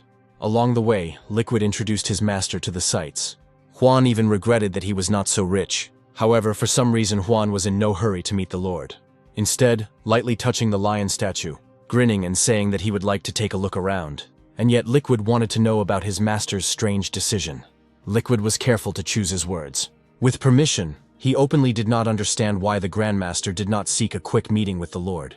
Then, the Grandmaster made it clear that he wanted to force the Lord to take the first step towards the meeting. Liquid considered such a plan to be difficult to implement, claiming that the Lord was too busy for other things. Thinking quite differently, the Grandmaster laughed, further ordering Liquid to do everything that is said. To obtain consent, the Grandmaster ordered the head of the lion statue to be removed. It goes without saying that Liquid was shocked by this order. Falling to his knees, Liquid began to beg for mercy. The Grandmaster believed that Liquid was trying to challenge the order. He insisted on the implementation of what had been previously announced. In the end, Liquid was forced to obey. Hoping for protection from the Grandmaster, he took the sledgehammer into his hands. Then he squeezed it tighter in his palms. At some point, he knocked the head off the statue with all his might. With a huge noise, she fell to the ground. The servants reacted to this event with lightning speed. As quickly as possible, they tried to capture Liquid. In just a split second, the situation escalated to the limit. Even Juan was surprised by this reaction. Seeing Liquid being kicked around, he decided not to interfere. At some point in time, the Lord himself appeared. They explained to Tom what was happening. Bending over the beaten man, the Lord wanted to know the reasons for what had been done. With the last of his strength, Liquid told about his master's order. Afterwards, he pointed towards the Grandmaster. The Lord headed towards that. Coming up, the Lord again inquired about the essence of what had been done. In response, the Grandmaster offered to sit down. Dissatisfied, the Lord sat down opposite. But to all my questions, I only heard tea pouring into the cup. Afterwards, the Grandmaster drank from it, loudly putting the glass down on the table. The Lord's patience was rapidly diminishing. Liquid approached and introduced that very Lord to the Grandmaster. Pretending to remember, the Grandmaster asked about the Lord's family. This made the Lord become aggressive and break a piece of the table. Liquid had no idea what the Grandmaster was guided by. With impatience already in his voice, the Lord wanted to know what the stranger was getting at. Then the stranger repeated his question more politely. The Lord gave a rude answer to the Grandmaster's question. The Grandmaster chuckled, hinting that he could save the life of a man dear to the Lord. The Grandmaster did not back down from his words, even though much of it sounded mysterious. Next, we spoke about jade and its destructive properties. Having finished, Juan stood up and called the servant to follow him. Suddenly, the Lord asked the stranger to stop. The Lord acknowledged the stranger's words, and also guessed that it was because of Jade that his loved one was ill. Stopping, the Grandmaster called the Lord's wife an ordinary person. It came as a surprise to the Lord that the stranger knew so much about it. In response, Juan merely recited the symptoms that nephritis caused. Juan called his actions regarding the statue a simple rescue. Afterwards, Juan practically forced the Lord to find a meeting with him himself. The Lord became genuinely interested in the stranger. Without stopping him, he ordered that an appraiser be brought in. A couple of minutes later, he was brought in. Pointing to the stone, the Lord demanded that the appraiser identify it. Coming closer, the appraiser recalled how he had once examined the stone a long time ago. Suddenly, the appraiser shuddered. The Lord clearly saw changes in his behavior. The appraiser confirmed that the lion was made of blood jade. The Lord was not angry, because he understood that the true material was hidden. After some time of observation, the Lord performed the movement. Instantly, it destroyed the rest of the statue. Tiny fragments were scattered throughout the area. The Lord believed that even the maker of the statue himself was most likely unaware of this. The appraiser spoke up, admitting that he had never seen bloody jade with his own eyes before. Then, the Lord returned to the identity of the unknown. The servant said that of the two who came, only Liquid knew, further hesitantly stating that he served the Grandmaster. This news shocked the Lord. It turned out that the Lord was unable to get along with the Grandmaster himself. Having come to his senses, the Lord ordered that as much as possible be learned about the Grandmaster. Meanwhile, Juan and Liquid walked quietly in the middle of the streets. Stroking the places of the beatings, Liquid could not understand why all this was done. But on the entire journey to the mansion, I never received an answer. As he prepared for bed, the Grandmaster ordered that the guards not let anyone through. Not a minute had passed before Liquid was called out, because someone was looking for him. The guard revealed that the servant was being sought by none other than the Lord himself. Liquid was frightened, thinking that the Lord had come for compensation. Not wanting to receive further blows, he ordered the Lord to be let in. Then, in an instant, he cancelled his order, remembering the Grandmaster's own instructions. With pain in his body, he began to think about what would be the best thing to do, ultimately deciding to meet the Lord in person. Subsequently, personally opening the gates of the mansion, the Lord asked Liquid to convey a request for a meeting with the Lord of that one. The servant was amazed, because for the first time the Lord was so polite. This attitude even made Liquid burst out laughing. And yet he refused the Lord the right of entry. The Lord himself was shocked by the news that the Grandmaster was already resting. In the depths of my soul, I realized that I had simply angered him. In an attempt to smooth over an earlier misunderstanding, he gave Liquid the medicine. At the same time, asking to hand over some papers to the Grandmaster. Liquid accepted such expensive things with bated breath, immediately remembering that he was a servant of a nobleman. This means that Liquid could not accept these gifts in the form of bribes. So, asking the Lord to visit the Grandmaster tomorrow. The Lord didn't even know how to comment on this. Unexpectedly, an appraiser began to ask for the Lord. In any case, Liquid was impregnable. As he left, he ordered the gates to be closed. They closed almost in front of the Lord's nose. The Lord sighed, admitting that he himself was to blame for everything. The situation was not the best for that. For now, the Lord could only accept the terms of someone else's game. Liquid, shaking in panic, secretly eavesdropped on all this. He couldn't believe that he had actually communicated with a noble person in such a way. Afterwards, he hurried to inform the Grandmaster about everything. Soon, appearing before his master, Liquid boasted that he had carried out the previous instructions exactly. The Grandmaster praised him dryly. Juan stopped drinking his tea, noting to himself that his plan was working. The night passed, and a new day began. Liquid greeted his master, who had just woken up. He said that the Lord had been waiting outside the gate all night. Juan was surprised by this news. But first, I still wanted to eat. Once again, Liquid was amazed by the Grandmaster's manners. Around the same time, someone whistled. Whistling a tune, he walked briskly past the mansion. Noticing the Lord standing there, he did not understand who could not let such a noble person in. So, he became interested in the situation. Some of his servants told him about the rumors. The whistler was shocked by what he heard. Afterwards, he began to look sideways at the Lord in a strange way. At some point, the gates of the mansion opened. Their eyes widened when Liquid appeared on the porch. He spoke with the Lord, inviting him inside. In response, the Lord sincerely thanked for the hospitality, at the same time, giving him money. This scene completely shocked the whistler. Later, the action moved to the courtyard of the mansion.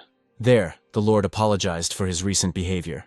The Grandmaster replied that he held no grudge. However, the Grandmaster was interested in the idea of why the Lord was left outside the gates. The Lord laughed awkwardly, even though he knew the answer.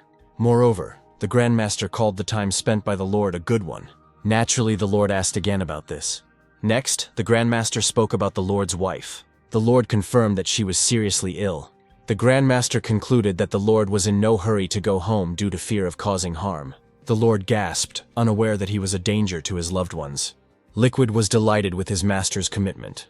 Moreover, the Lord himself rose to his knees and began to thank. The Grandmaster accepted his words, asking to bring the Lord's wife. The Lord promised to do it as soon as possible. The Grandmaster then turned his attention to Liquid. He was worried, not being sure that he was ready for the rank change. Standing up from his seat, the Grandmaster asked him not to worry in vain. He even explained what exactly the fear of Liquid's transition lies in. In a mournful voice, the Grandmaster began to explain how exactly he would carry out the transition. He convinced Liquid that beating him was necessary. Moreover, somehow the Grandmaster guessed about the medicine Liquid had received. Liquid himself did not expect that his master would be so insightful. The Grandmaster did not scold him, not seeing anything bad in the gifts. Further, demanding that Liquid demonstrate his strike. Moreover, the Grandmaster wanted to see everything as soon as possible. But at some point the servant became very worried. Meanwhile, not wanting to anger the Grandmaster, in that case, the Grandmaster wanted what had been said to be observed. Liquid settled down on the floor, and Juan began to prepare something. At the opportune moment, Juan took out the needle. Just one poke of the needle and Liquid's rank began to progress. Liquid immediately felt a change in himself. No more than a couple of minutes passed, and his strength increased. Liquid's joy knew no bounds. Having finished riding, he began to thank his master. Having asked him to calm down, the Grandmaster sent him to meet the Lord. At the same time, on the street, the Whistler was looking at the mansion. A minute later, the Lord came out from there with a quick step. The Whistler was amazed at how much the Lord was in a hurry. Having decided to find out everything, he handed the cage to his servant. At that very moment, Liquid appeared on the porch. The characters' gazes crossed. Mr. Dimitri, whom Liquid recognized, was interested in the servant's fate. Liquid boasted that he had found a generous owner. This was the first time Mr. Dimmitt had heard of anything like this. Then, Liquid named his master's Grandmaster status. Mr. Dimitri was pleasantly shocked. He saw the Grandmaster as his father's salvation. In a whisper, Liquid explained that the Grandmaster didn't like unnecessary attention. As they chatted, the sound of horses' hooves could be heard. The cart stopped very close to the mansion. Then the Lord himself returned. Under his sensitive guidance, a stretcher was taken out of the carriage. Mr. Demeter was not sure that they would be able to help the Lord's wife. But be that as it may, it was delivered to the Grandmaster. Juan was somewhat confused by the patient's condition. He didn't expect the situation to be so critical. The Lord spoke, wanting to hear at least something from the Grandmaster. Not wanting to lose face, Juan decided to study it. He then began to walk in circles, hoping for help from the astral library. At some point, the Grandmaster found the answer. After which, the Grandmaster asked the Lord for help. He suddenly expressed a desire to touch his wife. The Lord was discouraged, so the Grandmaster did not wait for his permission. Such desires regarding other people's wives infuriated the Lord. But before he could get indignant, everything had already happened. The Lord exhaled, because the Grandmaster had not done anything immoral. Even Liquid was filled with excitement at one point. At some point, the Grandmaster's face began to radiate hope. After all, previously, the astral library always found the answer. So this time the required book was found. Reading into it, many things were revealed to Juan. He even managed to read about how to cure the Lord's wife. Afterwards, the Grandmaster carefully placed the woman's hand back in place. The Grandmaster stood up and started talking about the illness. Having bowed, the Lord asked to save his wife. The Grandmaster wanted to help, but he had one problem. The Lord was ready to satisfy any of his desires. In that case, the Grandmaster started talking about long-term treatment. The Lord was ready to fork out immediately. The Grandmaster calmed the Lord, preparing him for the initial procedure. Snatching up a needle, he brought it to the top of the Lord's wife's head. Just one touch, and she made a sound for the first time. Then she opened her eyes and stood up. Juan himself was saddened, because everything happened too quickly. Meanwhile, the wife and husband were finally able to talk. The Lord even introduced the Grandmaster to his wife. Juan sent them away, promising to inform them about future treatment. Additionally, asking Liquid to carry out tech. The happily reunited couple left the Grandmaster's chambers. Juan himself was almost in tears, because he had not managed to strike it rich. Later, Liquid returned to him upset. Liquid admired the Grandmaster's efforts. However, Juan was in no mood to listen to flattery. Following this, Liquid told of a monetary gift from the Lord. Juan could hardly restrain himself from taking those. Later, the events moved to the Duo family mansion. Now Father Demetra was actively spending his time there, every now and then demonstrating his senile whims. In fact, he was acutely worried about the status and fate of his family in the event of his death. At some point, Demeter appeared, calling out to his father. The old man wasn't particularly happy about the visit. However, he asked his son to stay. Then Demeter told about the Grandmaster who had appeared in the city. The old man became interested in the news and even asked his son to repeat it. Many years later, there was no trace of him. As it turned out, the old man was already at the gate, urging his son to hurry to the Grandmaster. Soon, news of the Grandmaster and his abilities spread throughout the city. Juan was impressed that his fame was spreading so quickly. Suddenly, he ordered Liquid to lie down. The servant became frightened, thinking that the Grandmaster would rape him. The Grandmaster's patience was running out. He insisted on carrying out his order. A minute later, the Grandmaster was feeling Liquid and was surprised. Juan muttered out loud that there was no reaction. Afterwards, he asked Liquid not to move at all. Liquid was even more frightened than before, because the Grandmaster wanted to temporarily knock him unconscious. A second later, the Grandmaster hit him on the forehead with the edge of his palm. Thus, Juan learned that only unconscious people could be read by the library. At the same time, another servant appeared, informing the Grandmaster of the arrival of a nobleman. Since Juan had finished his research, he now deliberately woke up Liquid. Lokar, Demetre's father, was invited to the mansion and actively discussed the appearance of the Grandmaster in the city. Being an experienced man, Lokar had many doubts about the identity of the suddenly appeared Grandmaster. Demeter reassured his father, as he had personally witnessed the miraculous recovery of the Lord's wife. After hearing this, Lokar decided to take a risk, since he had nothing to lose in any case. Liquid soon appeared, inviting visitors inside. Lokar looked around actively, becoming increasingly suspicious of the Grandmaster. Soon, he and his son were introduced to the Grandmaster. With just one glance, Lokar saw something amiss in the Grandmaster's appearance. The old man was sure that the Grandmaster was disguising his appearance and was most likely a deceiver. In response, Juan glanced at the old man, who was unpleasantly taken aback by the close attention being paid to him. Suddenly, Demetra spoke up and began to explain that his father was seriously ill. Determined to maintain his image, Juan asked dismissively if he was a healer. Demeter fell silent, realizing that he had started the conversation in the wrong way. Lokar spoke next, explaining that he wanted to talk to the Grandmaster. Juan did not show his shock as the old man began to talk about fighting style. Lokar acted prudently, trying to expose the deceiver. But with the astral library at his disposal, Juan simply could not lose to him. Next, Lokar started talking about a recently learned fighting style that he asked for help in understanding. After which, he began to demonstrate that. Juan tensed, already recognizing the shortcomings of the technique. Not a minute had passed before Juan was already starting a conversation about technical problems. In detail, he described the mistakes that Lokar made. Moreover, being sure that the old man was not human at all.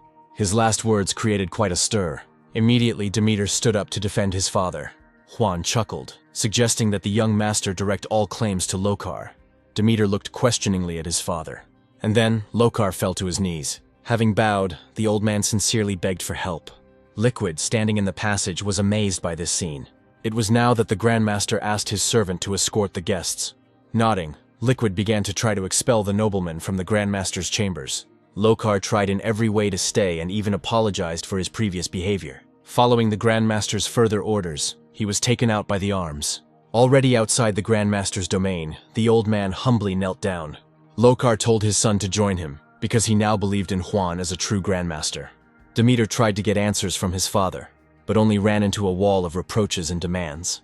After all, Lokar was sure that only the Grandmaster could help him.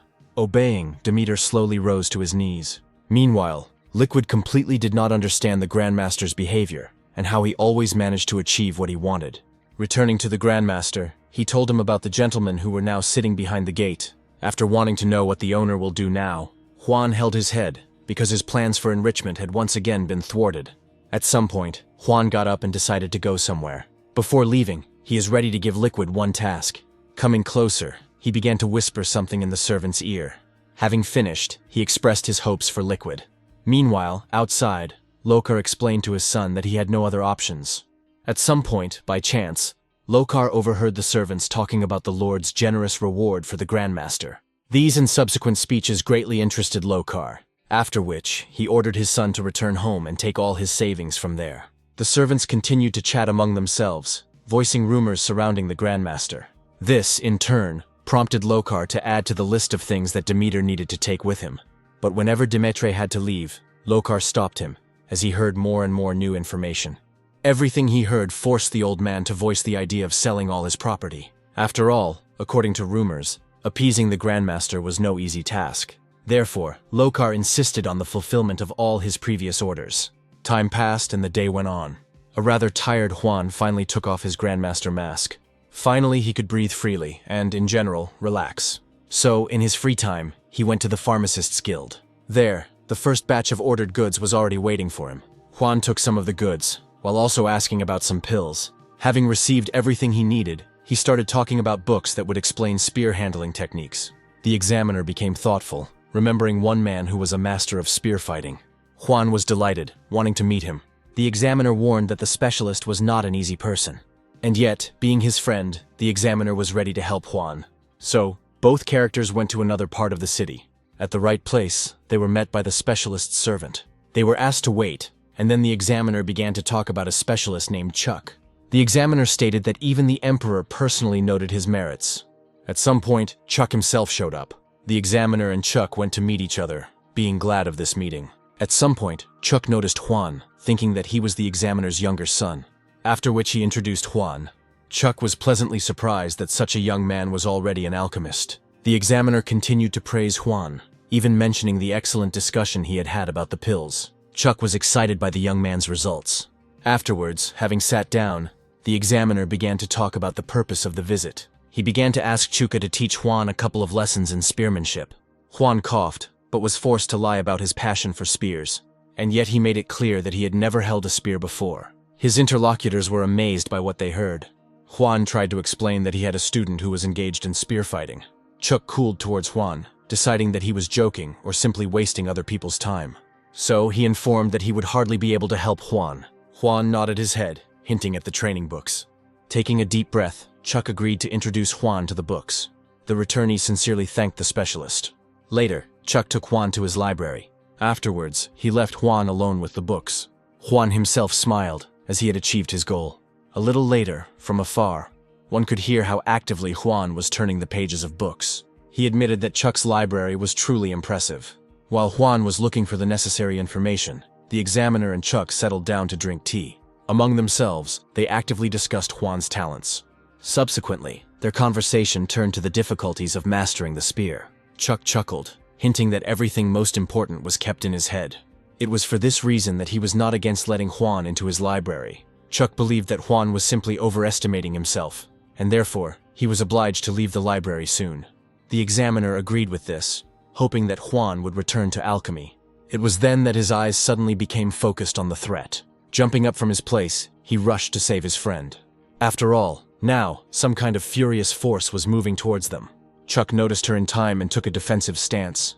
By thrusting out his spear, he managed to cut through the furious force. Losing concentration, she walked past and crashed into the wall behind her, leaving a rather impressive hole at the point of impact. Chuck was sure that a spiritual spear had been launched in their direction. Chuck expressed caution, since only professionals possess such technology, and the one who attacked the people peacefully drinking tea, in his opinion, was clearly nearby. As expected, the culprit behind this force was Juan. Without expecting it, he somehow activated the technique. Other people ran to the place from which the spiritual spear was launched. There they met Juan. Frightened, Juan announced that he would definitely compensate for the damage. Afterwards, they started talking about the technique Juan had used. Juan didn't know the name, so he showed Chuku what he had learned. Chuck recoiled, as Juan could perform high-ranking techniques without ever wielding a spear. The examiner was completely at a loss to understand that Juan had managed to achieve such a thing in half an hour. In any case, their awkward conversation continued. Chuckling, Juan placed the knowledge of what he had done on Chuck's books. Hearing this, Chuck almost cried, because he had spent almost his entire life mastering the spear. The examiner tried to calm him down, blaming everything on Juan's incredible talent. Nevertheless, Juan wanted to learn more from Chuka about the spiritual spear. Then Chuck began to reveal this issue in detail. After listening to him, Juan was convinced that he would pass on this knowledge to his student. Next, asking for a couple more tips on techniques from books. Feeling discomfort and envy, Chuck agreed. Then he handed Juan the spear and asked him to demonstrate. After a couple of minutes, they took positions opposite each other. At some point, Juan made the first move. With his spear thrust forward, he advanced on Chuck, his zeal reminiscent of a tiger. Seeing this, Chuck's eyes widened, but he could no longer resist in any way. A great power rushed through him. The tip of the spear stopped a couple of centimeters from Chuck's head.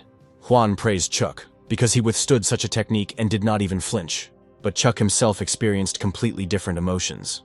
Juan spoke again, wishing to teach these techniques to his student. Chuck wasn't against it, but he couldn't give Juan any advice either, since he was clearly superior to the pro. Juan was overjoyed that he had succeeded in this matter. Meanwhile, Chuck was breathing heavily, thinking about everything that had just happened. At some point, he even asked Juan to teach him. Juan happily agreed. Afterwards, they both muttered about something for a long time. After the conversation, Chuck was speechless. Besides, he now wanted to thank Juan. The examiner intervened and began to hint to Chuku about paying for some order of Juan's. Nodding approvingly, Chuck handed Juan a large sum of money. Juan was shocked by the sheer brutality of the situation, as he himself had become a teacher and even earned money. So, of course, he accepted the payment. Juan then turned to the examiner, asking him to hold back the pills. After all, the returnee at this moment had to return to school as quickly as possible. Walking back, Juan chuckled, because finally his plan was getting closer to being realized. Thus he reached the gates of his school. Opening those, the first person he met was Lita. Unexpectedly, the conversation between them turned to the location of the other students. The girl's voice trembled because there were no other students in school at the moment. But then, a fat man burst into the school, calling Lita to some kind of battle. He was in such a hurry that at first he didn't even see Juan. Juan was very interested in the fat man's words about a certain battle. Juan felt intolerant because he was openly disobeyed. After all, instead of training, the students were doing who knows what. The fat man began to explain that the fight broke out because of Juan, whose honor the students stood up to defend. What he heard outraged the returnee. In some part of the educational institution, passions were truly running high right now. Zheng was vocal in defending Huang's reputation. Shan ridiculed those words. Shang voiced Huang's poor skills, blaming the students for making bad choices. They actively disagreed with him, citing the investigation as an example, which proved slander against Huan. Shan brushed it off, saying the decision to deny funding had already been made. His manners angered Nika. Shan continued to incite her to do something rash. Yet Shang was willing to reward Huang's students for their audacity, but only if they defeated his pupils. So, Shan invited dissenters into the arena. Io spoke up and said the challenge must be accepted. Zheng agreed that Huang had done a lot for his students without any selfish motive. Unanimously, they decided to take part in the brawl. Nika's eyes burned brighter than anyone else's, and she was ready to tear anyone apart for Teacher Huan. Sheng made it clear that Shang's proposal was accepted. Shan warned so that the children would not regret their choice. After which, he invited everyone who wanted to watch the battle. Then he presented a horde of his students, who were to be defeated. And this number was quite large. In the end, Zheng decided to enter the arena first, since the others were still injured. It was precisely this situation that was told to Huan. Huan knew that the man who started the brawl only resembled Shang, but was not him. In fact, he called him Valen, and he himself had previously been a student. At the same time, the battle thundered in the arena. Although exhausted and wounded, Zheng fought with all his might. They laughed at this, because there were only 6 defeated opponents, and Zheng was already at his limit. So now Zheng was going to be taken out of the game. The student closed his eyes, realizing that he would no longer be able to repel this attack. But the blow did not happen, because Huan intervened in the situation. Immediately, such intervention was considered unworthy. In response, Huan asked whether it was worth it for him to beat up other people's students. With one movement, he completely broke the training staff. Valen began to reproach Huan because he was breaking every possible rule. But he was ready to forget about everything if Huan recognized the weakness of his students. Hearing this, Zheng snapped at the other teacher. Without waiting for Huan's answer, he refused to accept any defeat. Unexpectedly, Huan supported him in everything. In that case, Valen demanded that the battle continue. Huan laughed, getting the point across that he wouldn't let his students lose. Valen ignored his words, calling for Huan to leave the arena. In response, Huan started talking about respect for his students, and therefore, he considered the current arena unsuitable for those. Everyone immediately guessed that they were talking about a more serious place. Valen understood these words as a challenge to Huan's students. Taking the initiative, Huan asked if Valen was scared. Laughing out loud, he of course agreed. Afterwards, setting important conditions for the winners and losers, Huan readily agreed to these conditions. Nika was worried, because even having become stronger, she did not hope to defeat another teacher. Finally, the question was raised regarding the details of the battle. Scratching his head, Huan spoke about the one-on-one battle. Moreover, he sent Zheng to finish what he started. Valen was furious at Huan's self-confidence. Patting Jung on the shoulder, Huang explained to the boy exactly how the fight should be conducted. True, before, Huang wanted to teach Jung one technique. Huan assured that this technique would easily allow him to defeat Valen. So, immediately, he began to show Jung something. Huan asked to be attentive and remember everything. The next moment, he began to twirl his staff, making funny sounds. Seeing this, Valen was not at all impressed. After finishing the demonstration, Huang put his trust in Jung. Jung thanked the teacher, even though he had known this simple movement since he was 5 years old. Then, going behind the boy's back, Huan secretly, but in a special way, patted him on the back. Jung immediately felt some new power flowing into him. Before they had gone far, Huang whispered to Jung to calm down. He promised that with his spiritual strength he would help the spearman defeat another teacher. In this simple way, Jung discovered a previously unknown combat mechanic within himself. Now, he acted strictly according to Huan's instructions. Valen even ridiculed the spearman, believing that he would not be able to resist. However, the boy was ready for the fight. Hearing this, Valen angrily clenched his fists and bared his teeth. In full view of everyone, Valen was ready to humiliate Huan and teach his student a lesson. During the wait before the fight, Huang even refused to let Nika replace Jung. After all, only Huan knew about the little secret in this battle. Moreover, Jung had no intention of holding back. Valen responded similarly. Their attacks were about to intersect. At the right moment, Jung used the fighting technique he had acquired, after which he performed a lunge with a spear. A spiritual snake burst from the tip of the spear, and with its mouth open, flew towards Valen. After which, dozens of bites and pokes fell upon him. While suffering defeat, Valen even managed to curse Huan. In the end, he was defeated. Exhausted, he fell down not far from his students. They looked sadly at their teacher, whom they had managed to defeat. On the other hand, Jung's merits in the victory were noted. Jung himself addressed Valen, who was being lifted from the ground. The spearman reminded of the importance of adhering to the previously announced conditions. Reluctantly, Valen gave his students orders. He even barked at those who doubted the teacher's decision. Afterwards, Jung showed off the pills he had received as a reward. But Valen knew that this win was not honorable, since it was Huan's student who won, not Huan himself. Taking the box, Huan looked at the pills he had received. Huan couldn't believe it was all about those damn pills. After which, he crushed them with all his might. Valen almost lost consciousness from the sight of what happened. Huan himself began to explain that such pills did more harm than good. Besides, Huan had something more worthwhile for his students, giving them special pills that were non-addictive. At the same time, Huan made it clear that his students should no longer participate in such trivial fights. Later, he began to distribute special means to each student for healing and support. With his head bowed, Valen listened to how Bravura Huan praised and rewarded his students. At some point, his wounded pride couldn't take it anymore. Finally, he led the students back to school.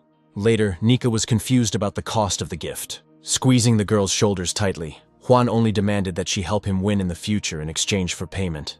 All the other students readily agreed to fulfill this request. Huang praised everyone for their spirit, but wanted to talk to Jung separately. Having asked him to go into a separate room, Huan started talking about a new technique. First of all, asking the spearman not to expand on this topic. Moreover, Jung was still deeply impressed by the reception. Huang hoped that Jung would master the knowledge he had acquired. As for the name of the fighting technique, Huang left this right to Jen.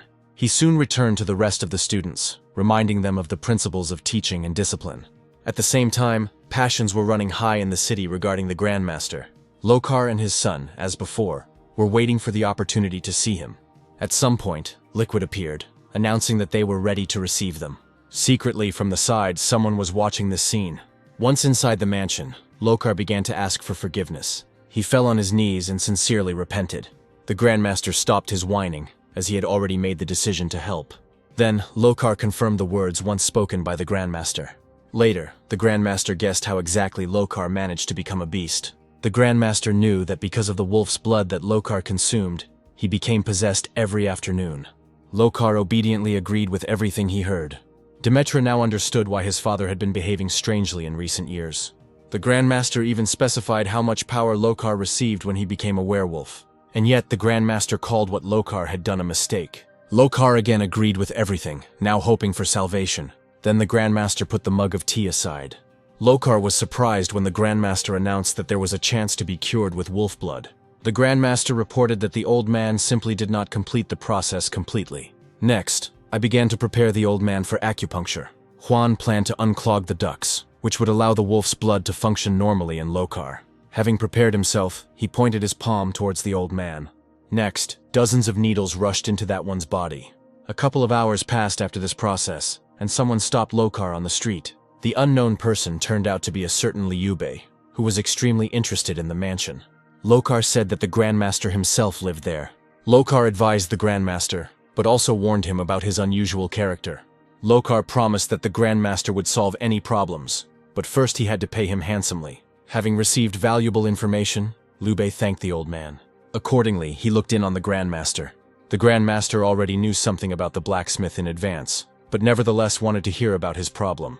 In response, Liube pleaded about the problem of losing his former professional acumen. Afterwards, at the Grandmaster's request, the blacksmith demonstrated the best of the weapons ever made. Taking the weapon from the blacksmith's hands, the Grandmaster began to examine it. The blacksmith humbly waited to see what conclusion the Grandmaster would draw. And after a minute, the Grandmaster actually spoke, unexpectedly calling Liube a supporter of good food. The blacksmith made a face at this information, considering that he was being insulted. Liquid was worried, because Liube had a rather violent temper. The Grandmaster was not afraid of the blacksmith, continuing to pursue his own line regarding Liube's culinary interests. In the end, the blacksmith was forced to admit the truth of the Grandmaster's words. Sighing, the Grandmaster began to explain what role food played in Liube's misfortune. The story was long, so the blacksmith did not understand what the Grandmaster was getting at. At some point, the Grandmaster ended up linking the blacksmith's problems to certain food preferences. Because of the special food, the blacksmith unintentionally reduced his own spiritual powers. Afterwards, he began to explain in detail the meaning of his words. Liube was discouraged, because in all details the Grandmaster was right. Having finished, the Grandmaster loudly placed the cup on the table. Falling to his knees, Liube promised that he would never again touch his previously favorite food. And yet the blacksmith wanted to know what he should do. For the first time, Juan was confused, because the astral library had no answers to this question. In order not to lose face, Juan took a simple approach, simply instructing Liube to no longer eat the same food. The blacksmith openly thanked the Grandmaster for the advice. Liube was happy, because the expenses he spent on visiting the Grandmaster were justified. Afterwards, deciding to ask for help in one more matter, the Grandmaster frowned when the subject of forging came up. Realizing that he had rushed into this matter, Liube cancelled the question and asked for forgiveness. Next, making a gesture with his hand, the Grandmaster asked his servant to send the blacksmith away. Politely, Liquid asked Liube to leave the mansion. At this point, the reception ended. In his chambers, Juan collapsed on his bed, exhausted. The burden of being a Grandmaster weighed heavily on him, and yet, recognizing that such personalities were extremely fascinating. Juan was convinced that the further he went along his path, the more knowledge he needed. Finding himself inside the astral library again, he noticed an unusual-looking book there. As soon as his gaze touched the book, it began to float towards his hands. Juan opened the book with interest, but no matter how many pages he turned, they all turned out to be blank. Having slammed that one shut, Juan decided to turn to other scriptures. As soon as he was distracted, the book in his hands began to move. Having opened, it flew up, starting to emit a kind of glow.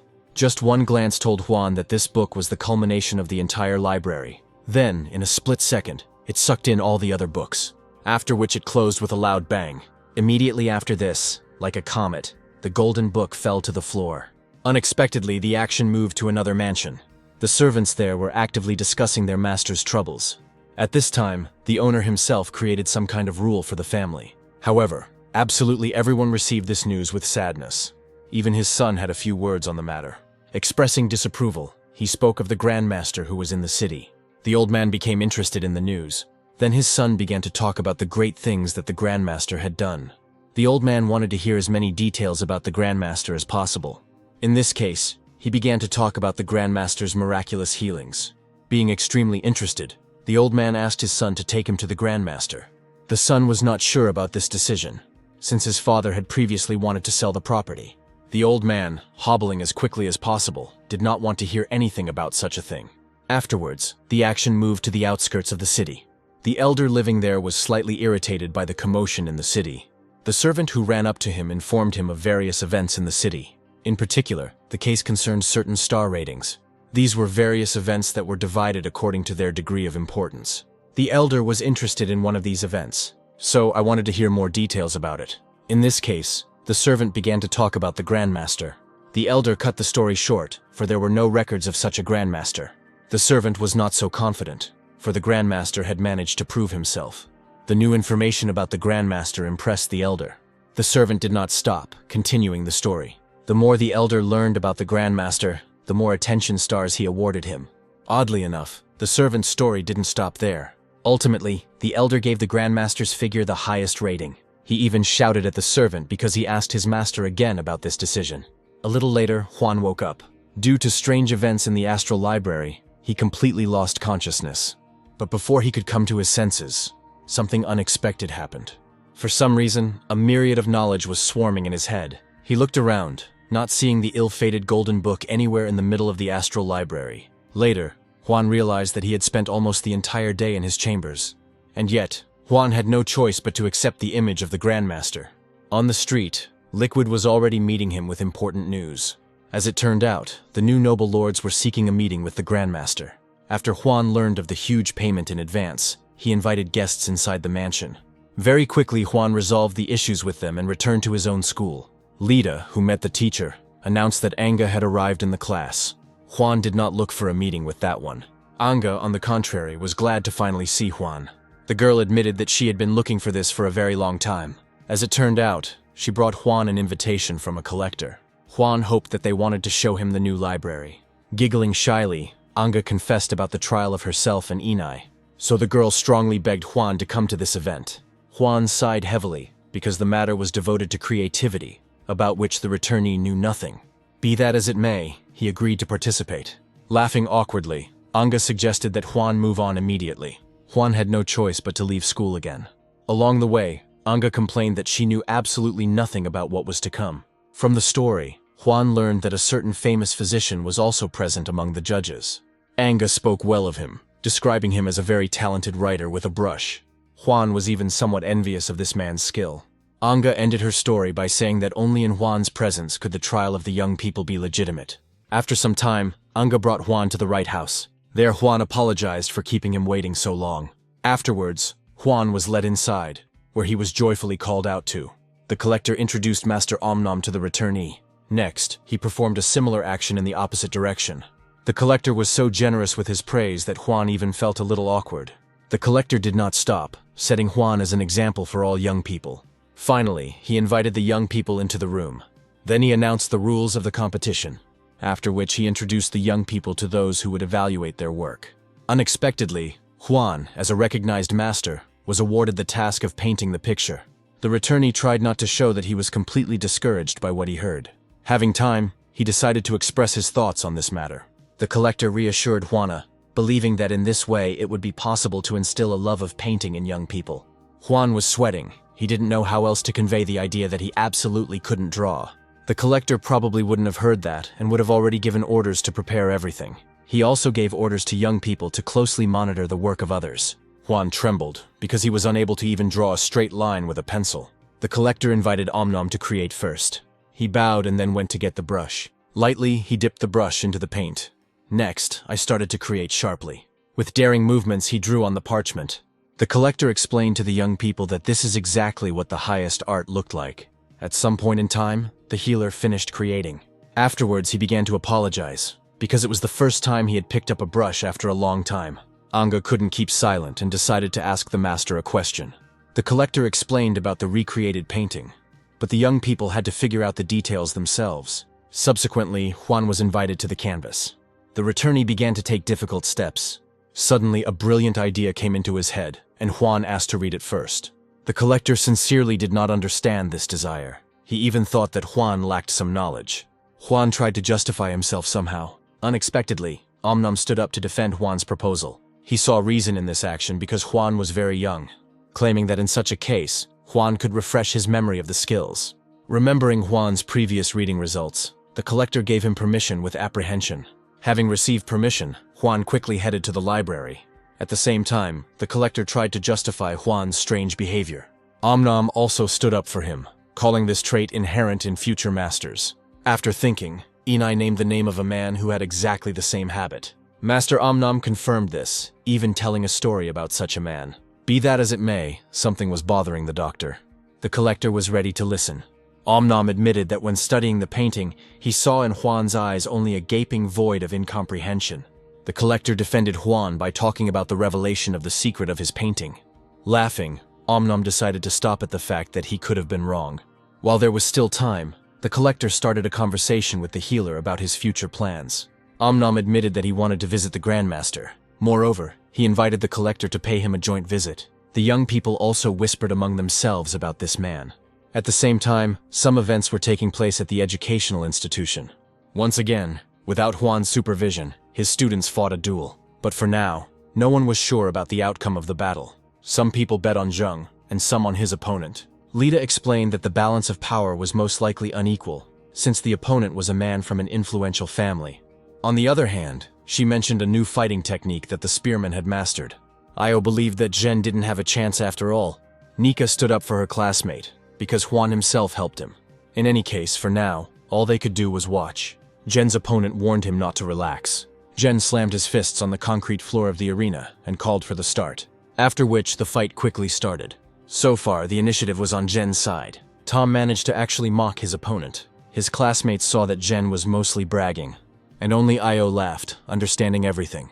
He explained that Zhen and his opponent were childhood friends, and therefore the fight between them was not entirely serious. The fat man confirmed this after hearing Zhen warn about his techniques. As expected, the girls were impressed by such strong connections. Meanwhile, the sound of the sticks striking each other echoed throughout the arena. The beautiful duel was still going on. Like Zhen, his opponent announced his chosen fighting technique before striking. In the end, even having managed to get there, Zhen reluctantly admitted that his opponent's technique was sound. Somehow he still managed to stop after receiving the blow. Then he grouped himself and changed his position. Now, Zhen wanted to surprise his opponent by demonstrating something. Next, twisting the staff in his hands, he hit the blunt end of it on the ground. Zhen warned that the technique had not yet been fully mastered. His childhood friend was amazed, because he had never seen anything like it before. Zhen did something that changed the very atmosphere of the world, finally having released the spiritual dragon. For a moment, and with its mouth open, the dragon's head rushed towards its opponent. The childhood friend froze, feeling fear. His eyes trembled. Another second and a special spiritual blow hit him. In the end, he lost his balance. After finishing his blow, Zhen became frightened about the condition of his childhood friend. His classmates could hardly believe that the fighting technique taught by Huan could be so all-powerful. As quickly as possible, Zhen ran to his childhood friend, helping him stand up. When asked about what happened, he laughed, blaming teacher Huan for everything. His childhood friend was puzzled, because Huan was not famous as a spearman. In response, Zhen only praised Huang. And yet, the childhood friend wanted to know at least the name of the technique. Zhen thought about it for a moment, but soon admitted that the technique didn't have a name as such. It was the first time a childhood friend had encountered such an absurd story. In the end, Zhen asked his childhood friend to help him figure out the name. He even laughed when the conversation turned to disrespect for his teacher. After all, Huan allowed his students to come up with names on their own. At the same time, books rustled in the collector's library. At some point, Huan found a rack where books about the art of painting were kept. Huan hoped that with their help he would be able to cope. Naturally, to resolve the situation, he used the astral library. Right now, the collector was heading to the library, because Huan had disappeared there for 3 whole hours. Now Huan was there in a state of trance. It was found in this condition by a collector. The collector began to look closely at him, and at that very moment, Huan opened his eyes. Both characters recoiled in a panicked scream. Huan tried to understand what the collector was trying to achieve. The master himself assumed a defensive posture, fearing that Huan had again moved up to the next rank. He let out a sigh of relief when Huan informed him that this had not happened. Huan even laughed at what was said, because it was simply impossible to move up to the next rank so easily. The collector's expression changed, because Huan had already pulled off something similar. Besides, the returnee was just ready for the test. Returning together, Huan apologized for keeping everyone waiting. The collector suggested that he start painting the picture immediately. With a brisk step, Huan headed towards the stand with tassels. Everyone held their breath, expecting to see something special. For the next couple of seconds, Huan juggled the brushes with a thoughtful expression on his face. Subsequently, one after another, he began to soak them in paint. For some reason, I even tasted the paint. No one present understood his actions. Having finished showing off, Huan was ready to get down to business. Following which, he launched one of the brushes into the air. Then, tossing and changing brushes as he went, Huan began to paint. The process that Huan organized was more like a show. The paint flew in all directions, but some pattern was still visible on the canvas. Only now did the collector realize that Huan used the dragon technique in his writing. Omnom explained to the young men that such technology was truly rare. Almost breathlessly, The collector commented on how exactly this technique worked. Omnom agreed with his words, calling the technique very complex, but extremely interesting. The collector concluded that even those present did not master this drawing technique. He didn't understand how Juan could even draw like that. Omnom asked everyone to calm down, because Juan could have made a mistake, and then the picture would not have been possible. Omnom reminded that hand movements should always be connected with clarity of mind. And yet, Juan continued to draw, never stopping. At some point, Inai noticed that Juan's movements had changed. The returnee took up the brushes in a different way. The collector was amazed by what he saw. After a couple of final strokes, the painting was ready. He held his breath because the picture was so delightful. Omnom supported his friend's words. Besides, Juan himself was pleased with what had been done. With his permission, everyone carefully approached the canvas. The old masters confirmed something sadly. The young people, on the contrary, were delighted with her. Omnom concluded that although the painting was beautiful, it lacked concept. The collector agreed with this, asking Juan not to be upset, since everything would come with experience. At the same time, the doctor asked Juan to be a little more modest. The returnee thought that he would probably still be scolded for being late. However, Omnom was talking about honing his skills. The collector supported him, giving him valuable advice for the future. At this point, the young people also had comments, because the creatures in Juan's painting were eyeless. Without noticing this, the collector was already ready to make a remark to Juan. But he, grabbing the brush as quickly as possible, began to make corrections. With quick movements, he added important details to the picture. After this had been done, everyone present was again overcome with the emotion of surprise. Because now, the picture literally shone because of the new details in it. Her incredible images literally lit up the room with their beauty. Barely able to speak, the collector acknowledged the 5th level of the painting, which was executed with the utmost spirituality. It so happened that Juan achieved the highest level of development in the fine arts. Everything was so magnificent that the living images even bowed to their creator. Omnom was shocked, because previously he had considered stories about such paintings to be complete fiction. Inai spoke up, almost begging Juan to sell the painting. As best he could, he began to persuade Juan to break up with her.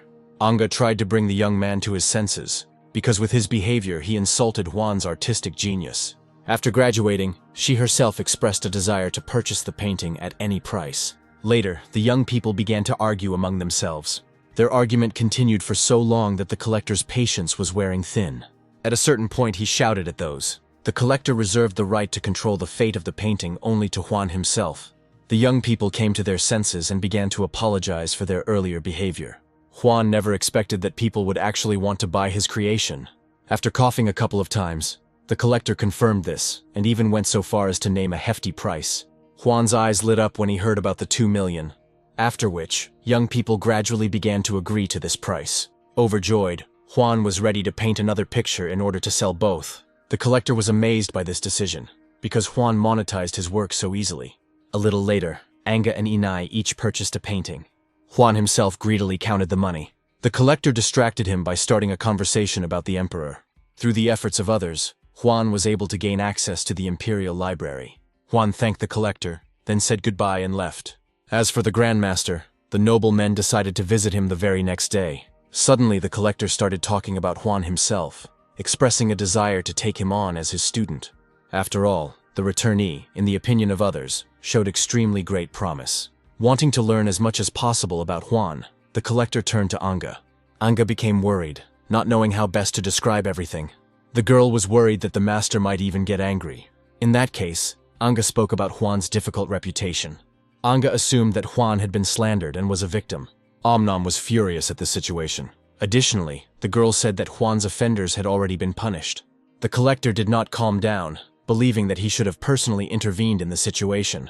In addition, I also want to learn as much as possible. In that case, Anga told about Juan's challenge to a teacher's duel.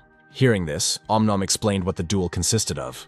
Anga continued her story, mentioning Juan's opponent as a very famous teacher. The collector urgently demanded that the man's name be given. Then, Anga vividly described Lu, the son of a wealthy family.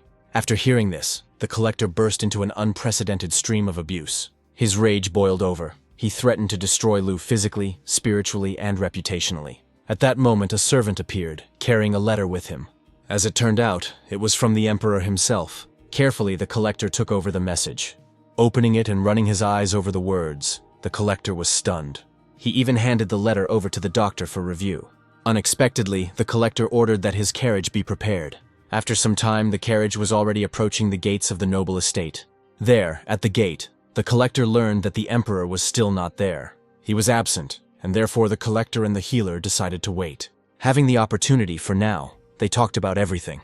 Half an hour later, the clatter of hooves could be heard far away from the street. At one glance, the collector understood who was riding there. The procession stopped, and the emperor himself appeared from the carriage. The emperor greeted the noble people who were waiting for him. Next, the emperor asked his guests to follow him. Having done so, a surprise suddenly emerged. The great grandmasters were waiting in the audience house. However, it was not they who greeted them, but them. Then he started talking about the elder who was very ill. The emperor interrupted them, introducing the people behind him. That's where the pleasantries part ends. In that case, the emperor moved on to the essence of the general meeting. The matter concerned the healing of an elder. The grandmasters were not sure that they could help him. They all came to the same conclusion about the elder's imminent death. The emperor was disappointed, although he accepted the verdict. However, the grandmasters did not consider themselves the final authority. The emperor was about to despair, but then the doctor spoke up. Omnom decided to share the news about a new grandmaster in the city. The emperor looked at the physician with interest. He continued to talk about the amazing connoisseur. The other grandmasters were also intrigued. Omnom explained that he had only heard about it, but had not met him yet. One of the grandmasters doubted what was said. After all, the name of the city grandmaster was completely unfamiliar to him. So, the grandmasters were not averse to meeting him. The collector spoke up and promised to take everyone there. After all these conversations, a lot of time passed. A new radiant day has arrived. In a good mood, Juan dropped in to see the collector. There he was disappointed. It so happened that the collector did not take Juan with him to the library. But for now, I decided to start a conversation about stupid Lou. From the conversation, Juan realized that Lou was somehow the collector's son. Sighing, the collector spoke about a long-standing conflict with his son. Juan waved it off, making it clear that he couldn't show weakness. Later, after some persuasion, the collector finally accompanied Juan. Together, they reached the Imperial Library itself. To avoid any problems, Juan was given a special pass. Having the opportunity to read all the books, Juan thanked the collector. The collector asked to dispense with thanks and said goodbye. Afterwards, Juan went inside the library. As usual, he started reading everything there. At the same time, Omnom led everyone to the Grandmaster's mansion. Next, he turned to the servant at the gate. Just now, suddenly, the gates opened. Liquid appeared and announced the admission rules. Omnom coughed, trying to convince him that he had come to show respect. But Liquid was not at all bothered by these sweet words. He acted boldly, feeling the full support of his master. Then, one of the Grandmasters who had arrived joined the conversation. He tried to resolve the dispute, but was grabbed by the beard. Sternly, Liquid once again voiced the rules of admission. The Grandmaster remained calm, deciding to present the Emperor's mark. However, Liquid didn't give a damn about all this. Deciding not to delay any longer, Omnom shoved money into Liquid's hands. Having taken the money, Liquid was even indignant that it had taken so long. Afterwards, he asked to wait for an invitation from the Grandmaster. The doctor was confused when he realized what conditions he had agreed to. So, he once again tried to achieve his goal by being polite. He had no intention of telling the servant about the specifics of his visit. Liquid thought differently, boasting about his training with his master. In this case, one of the Grandmasters decided to test the servant. Unexpectedly, Liquid asked him about his family. Seeing the surprise on his face, Liquid decided to change the question slightly. Eyewitnesses were amazed by Liquid's courage, but no matter how hard the servant tried, he received no answer. After which he even wanted to touch someone else's wife. Having remembered something, he considered that the person in front of him could have been an animal. The Grandmaster could barely contain himself. He was ready to destroy the insolent man. Only thanks to the efforts of his colleagues did he not resort to murder. Only after the explanation did Liquid realize who he was arguing with. Taking advantage of the opportunity, they explained to Liquid how he should proceed next. Shaking, he began to tell that he had not seen the gentleman for a long time. With such answers, Liquid only made everyone more angry. There was nothing to do, so Liquid was handed the scroll. After what had been done, the guests decided to leave. In complete shock from what had happened, Liquid fell to his knees. The gate guards rushed to bring him back to his senses. Further events moved on to the crew. Inside the carriage, important gentlemen discussed what they had seen. They came to the conclusion that a Grandmaster lived inside the mansion.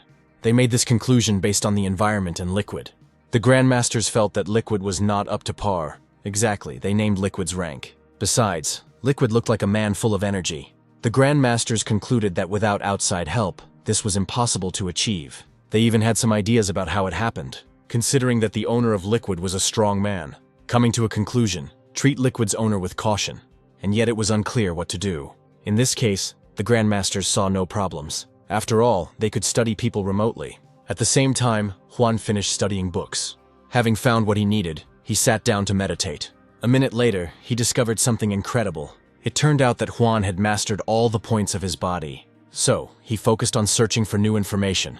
Juan was just a short distance away from the next rank. But first, he had to learn new fighting techniques. At the same time, I found useful information for my students. Now Juan had to compile everything. With the help of the Astral Library, he created new scriptures. Excited, he decided to study one of the recreated books.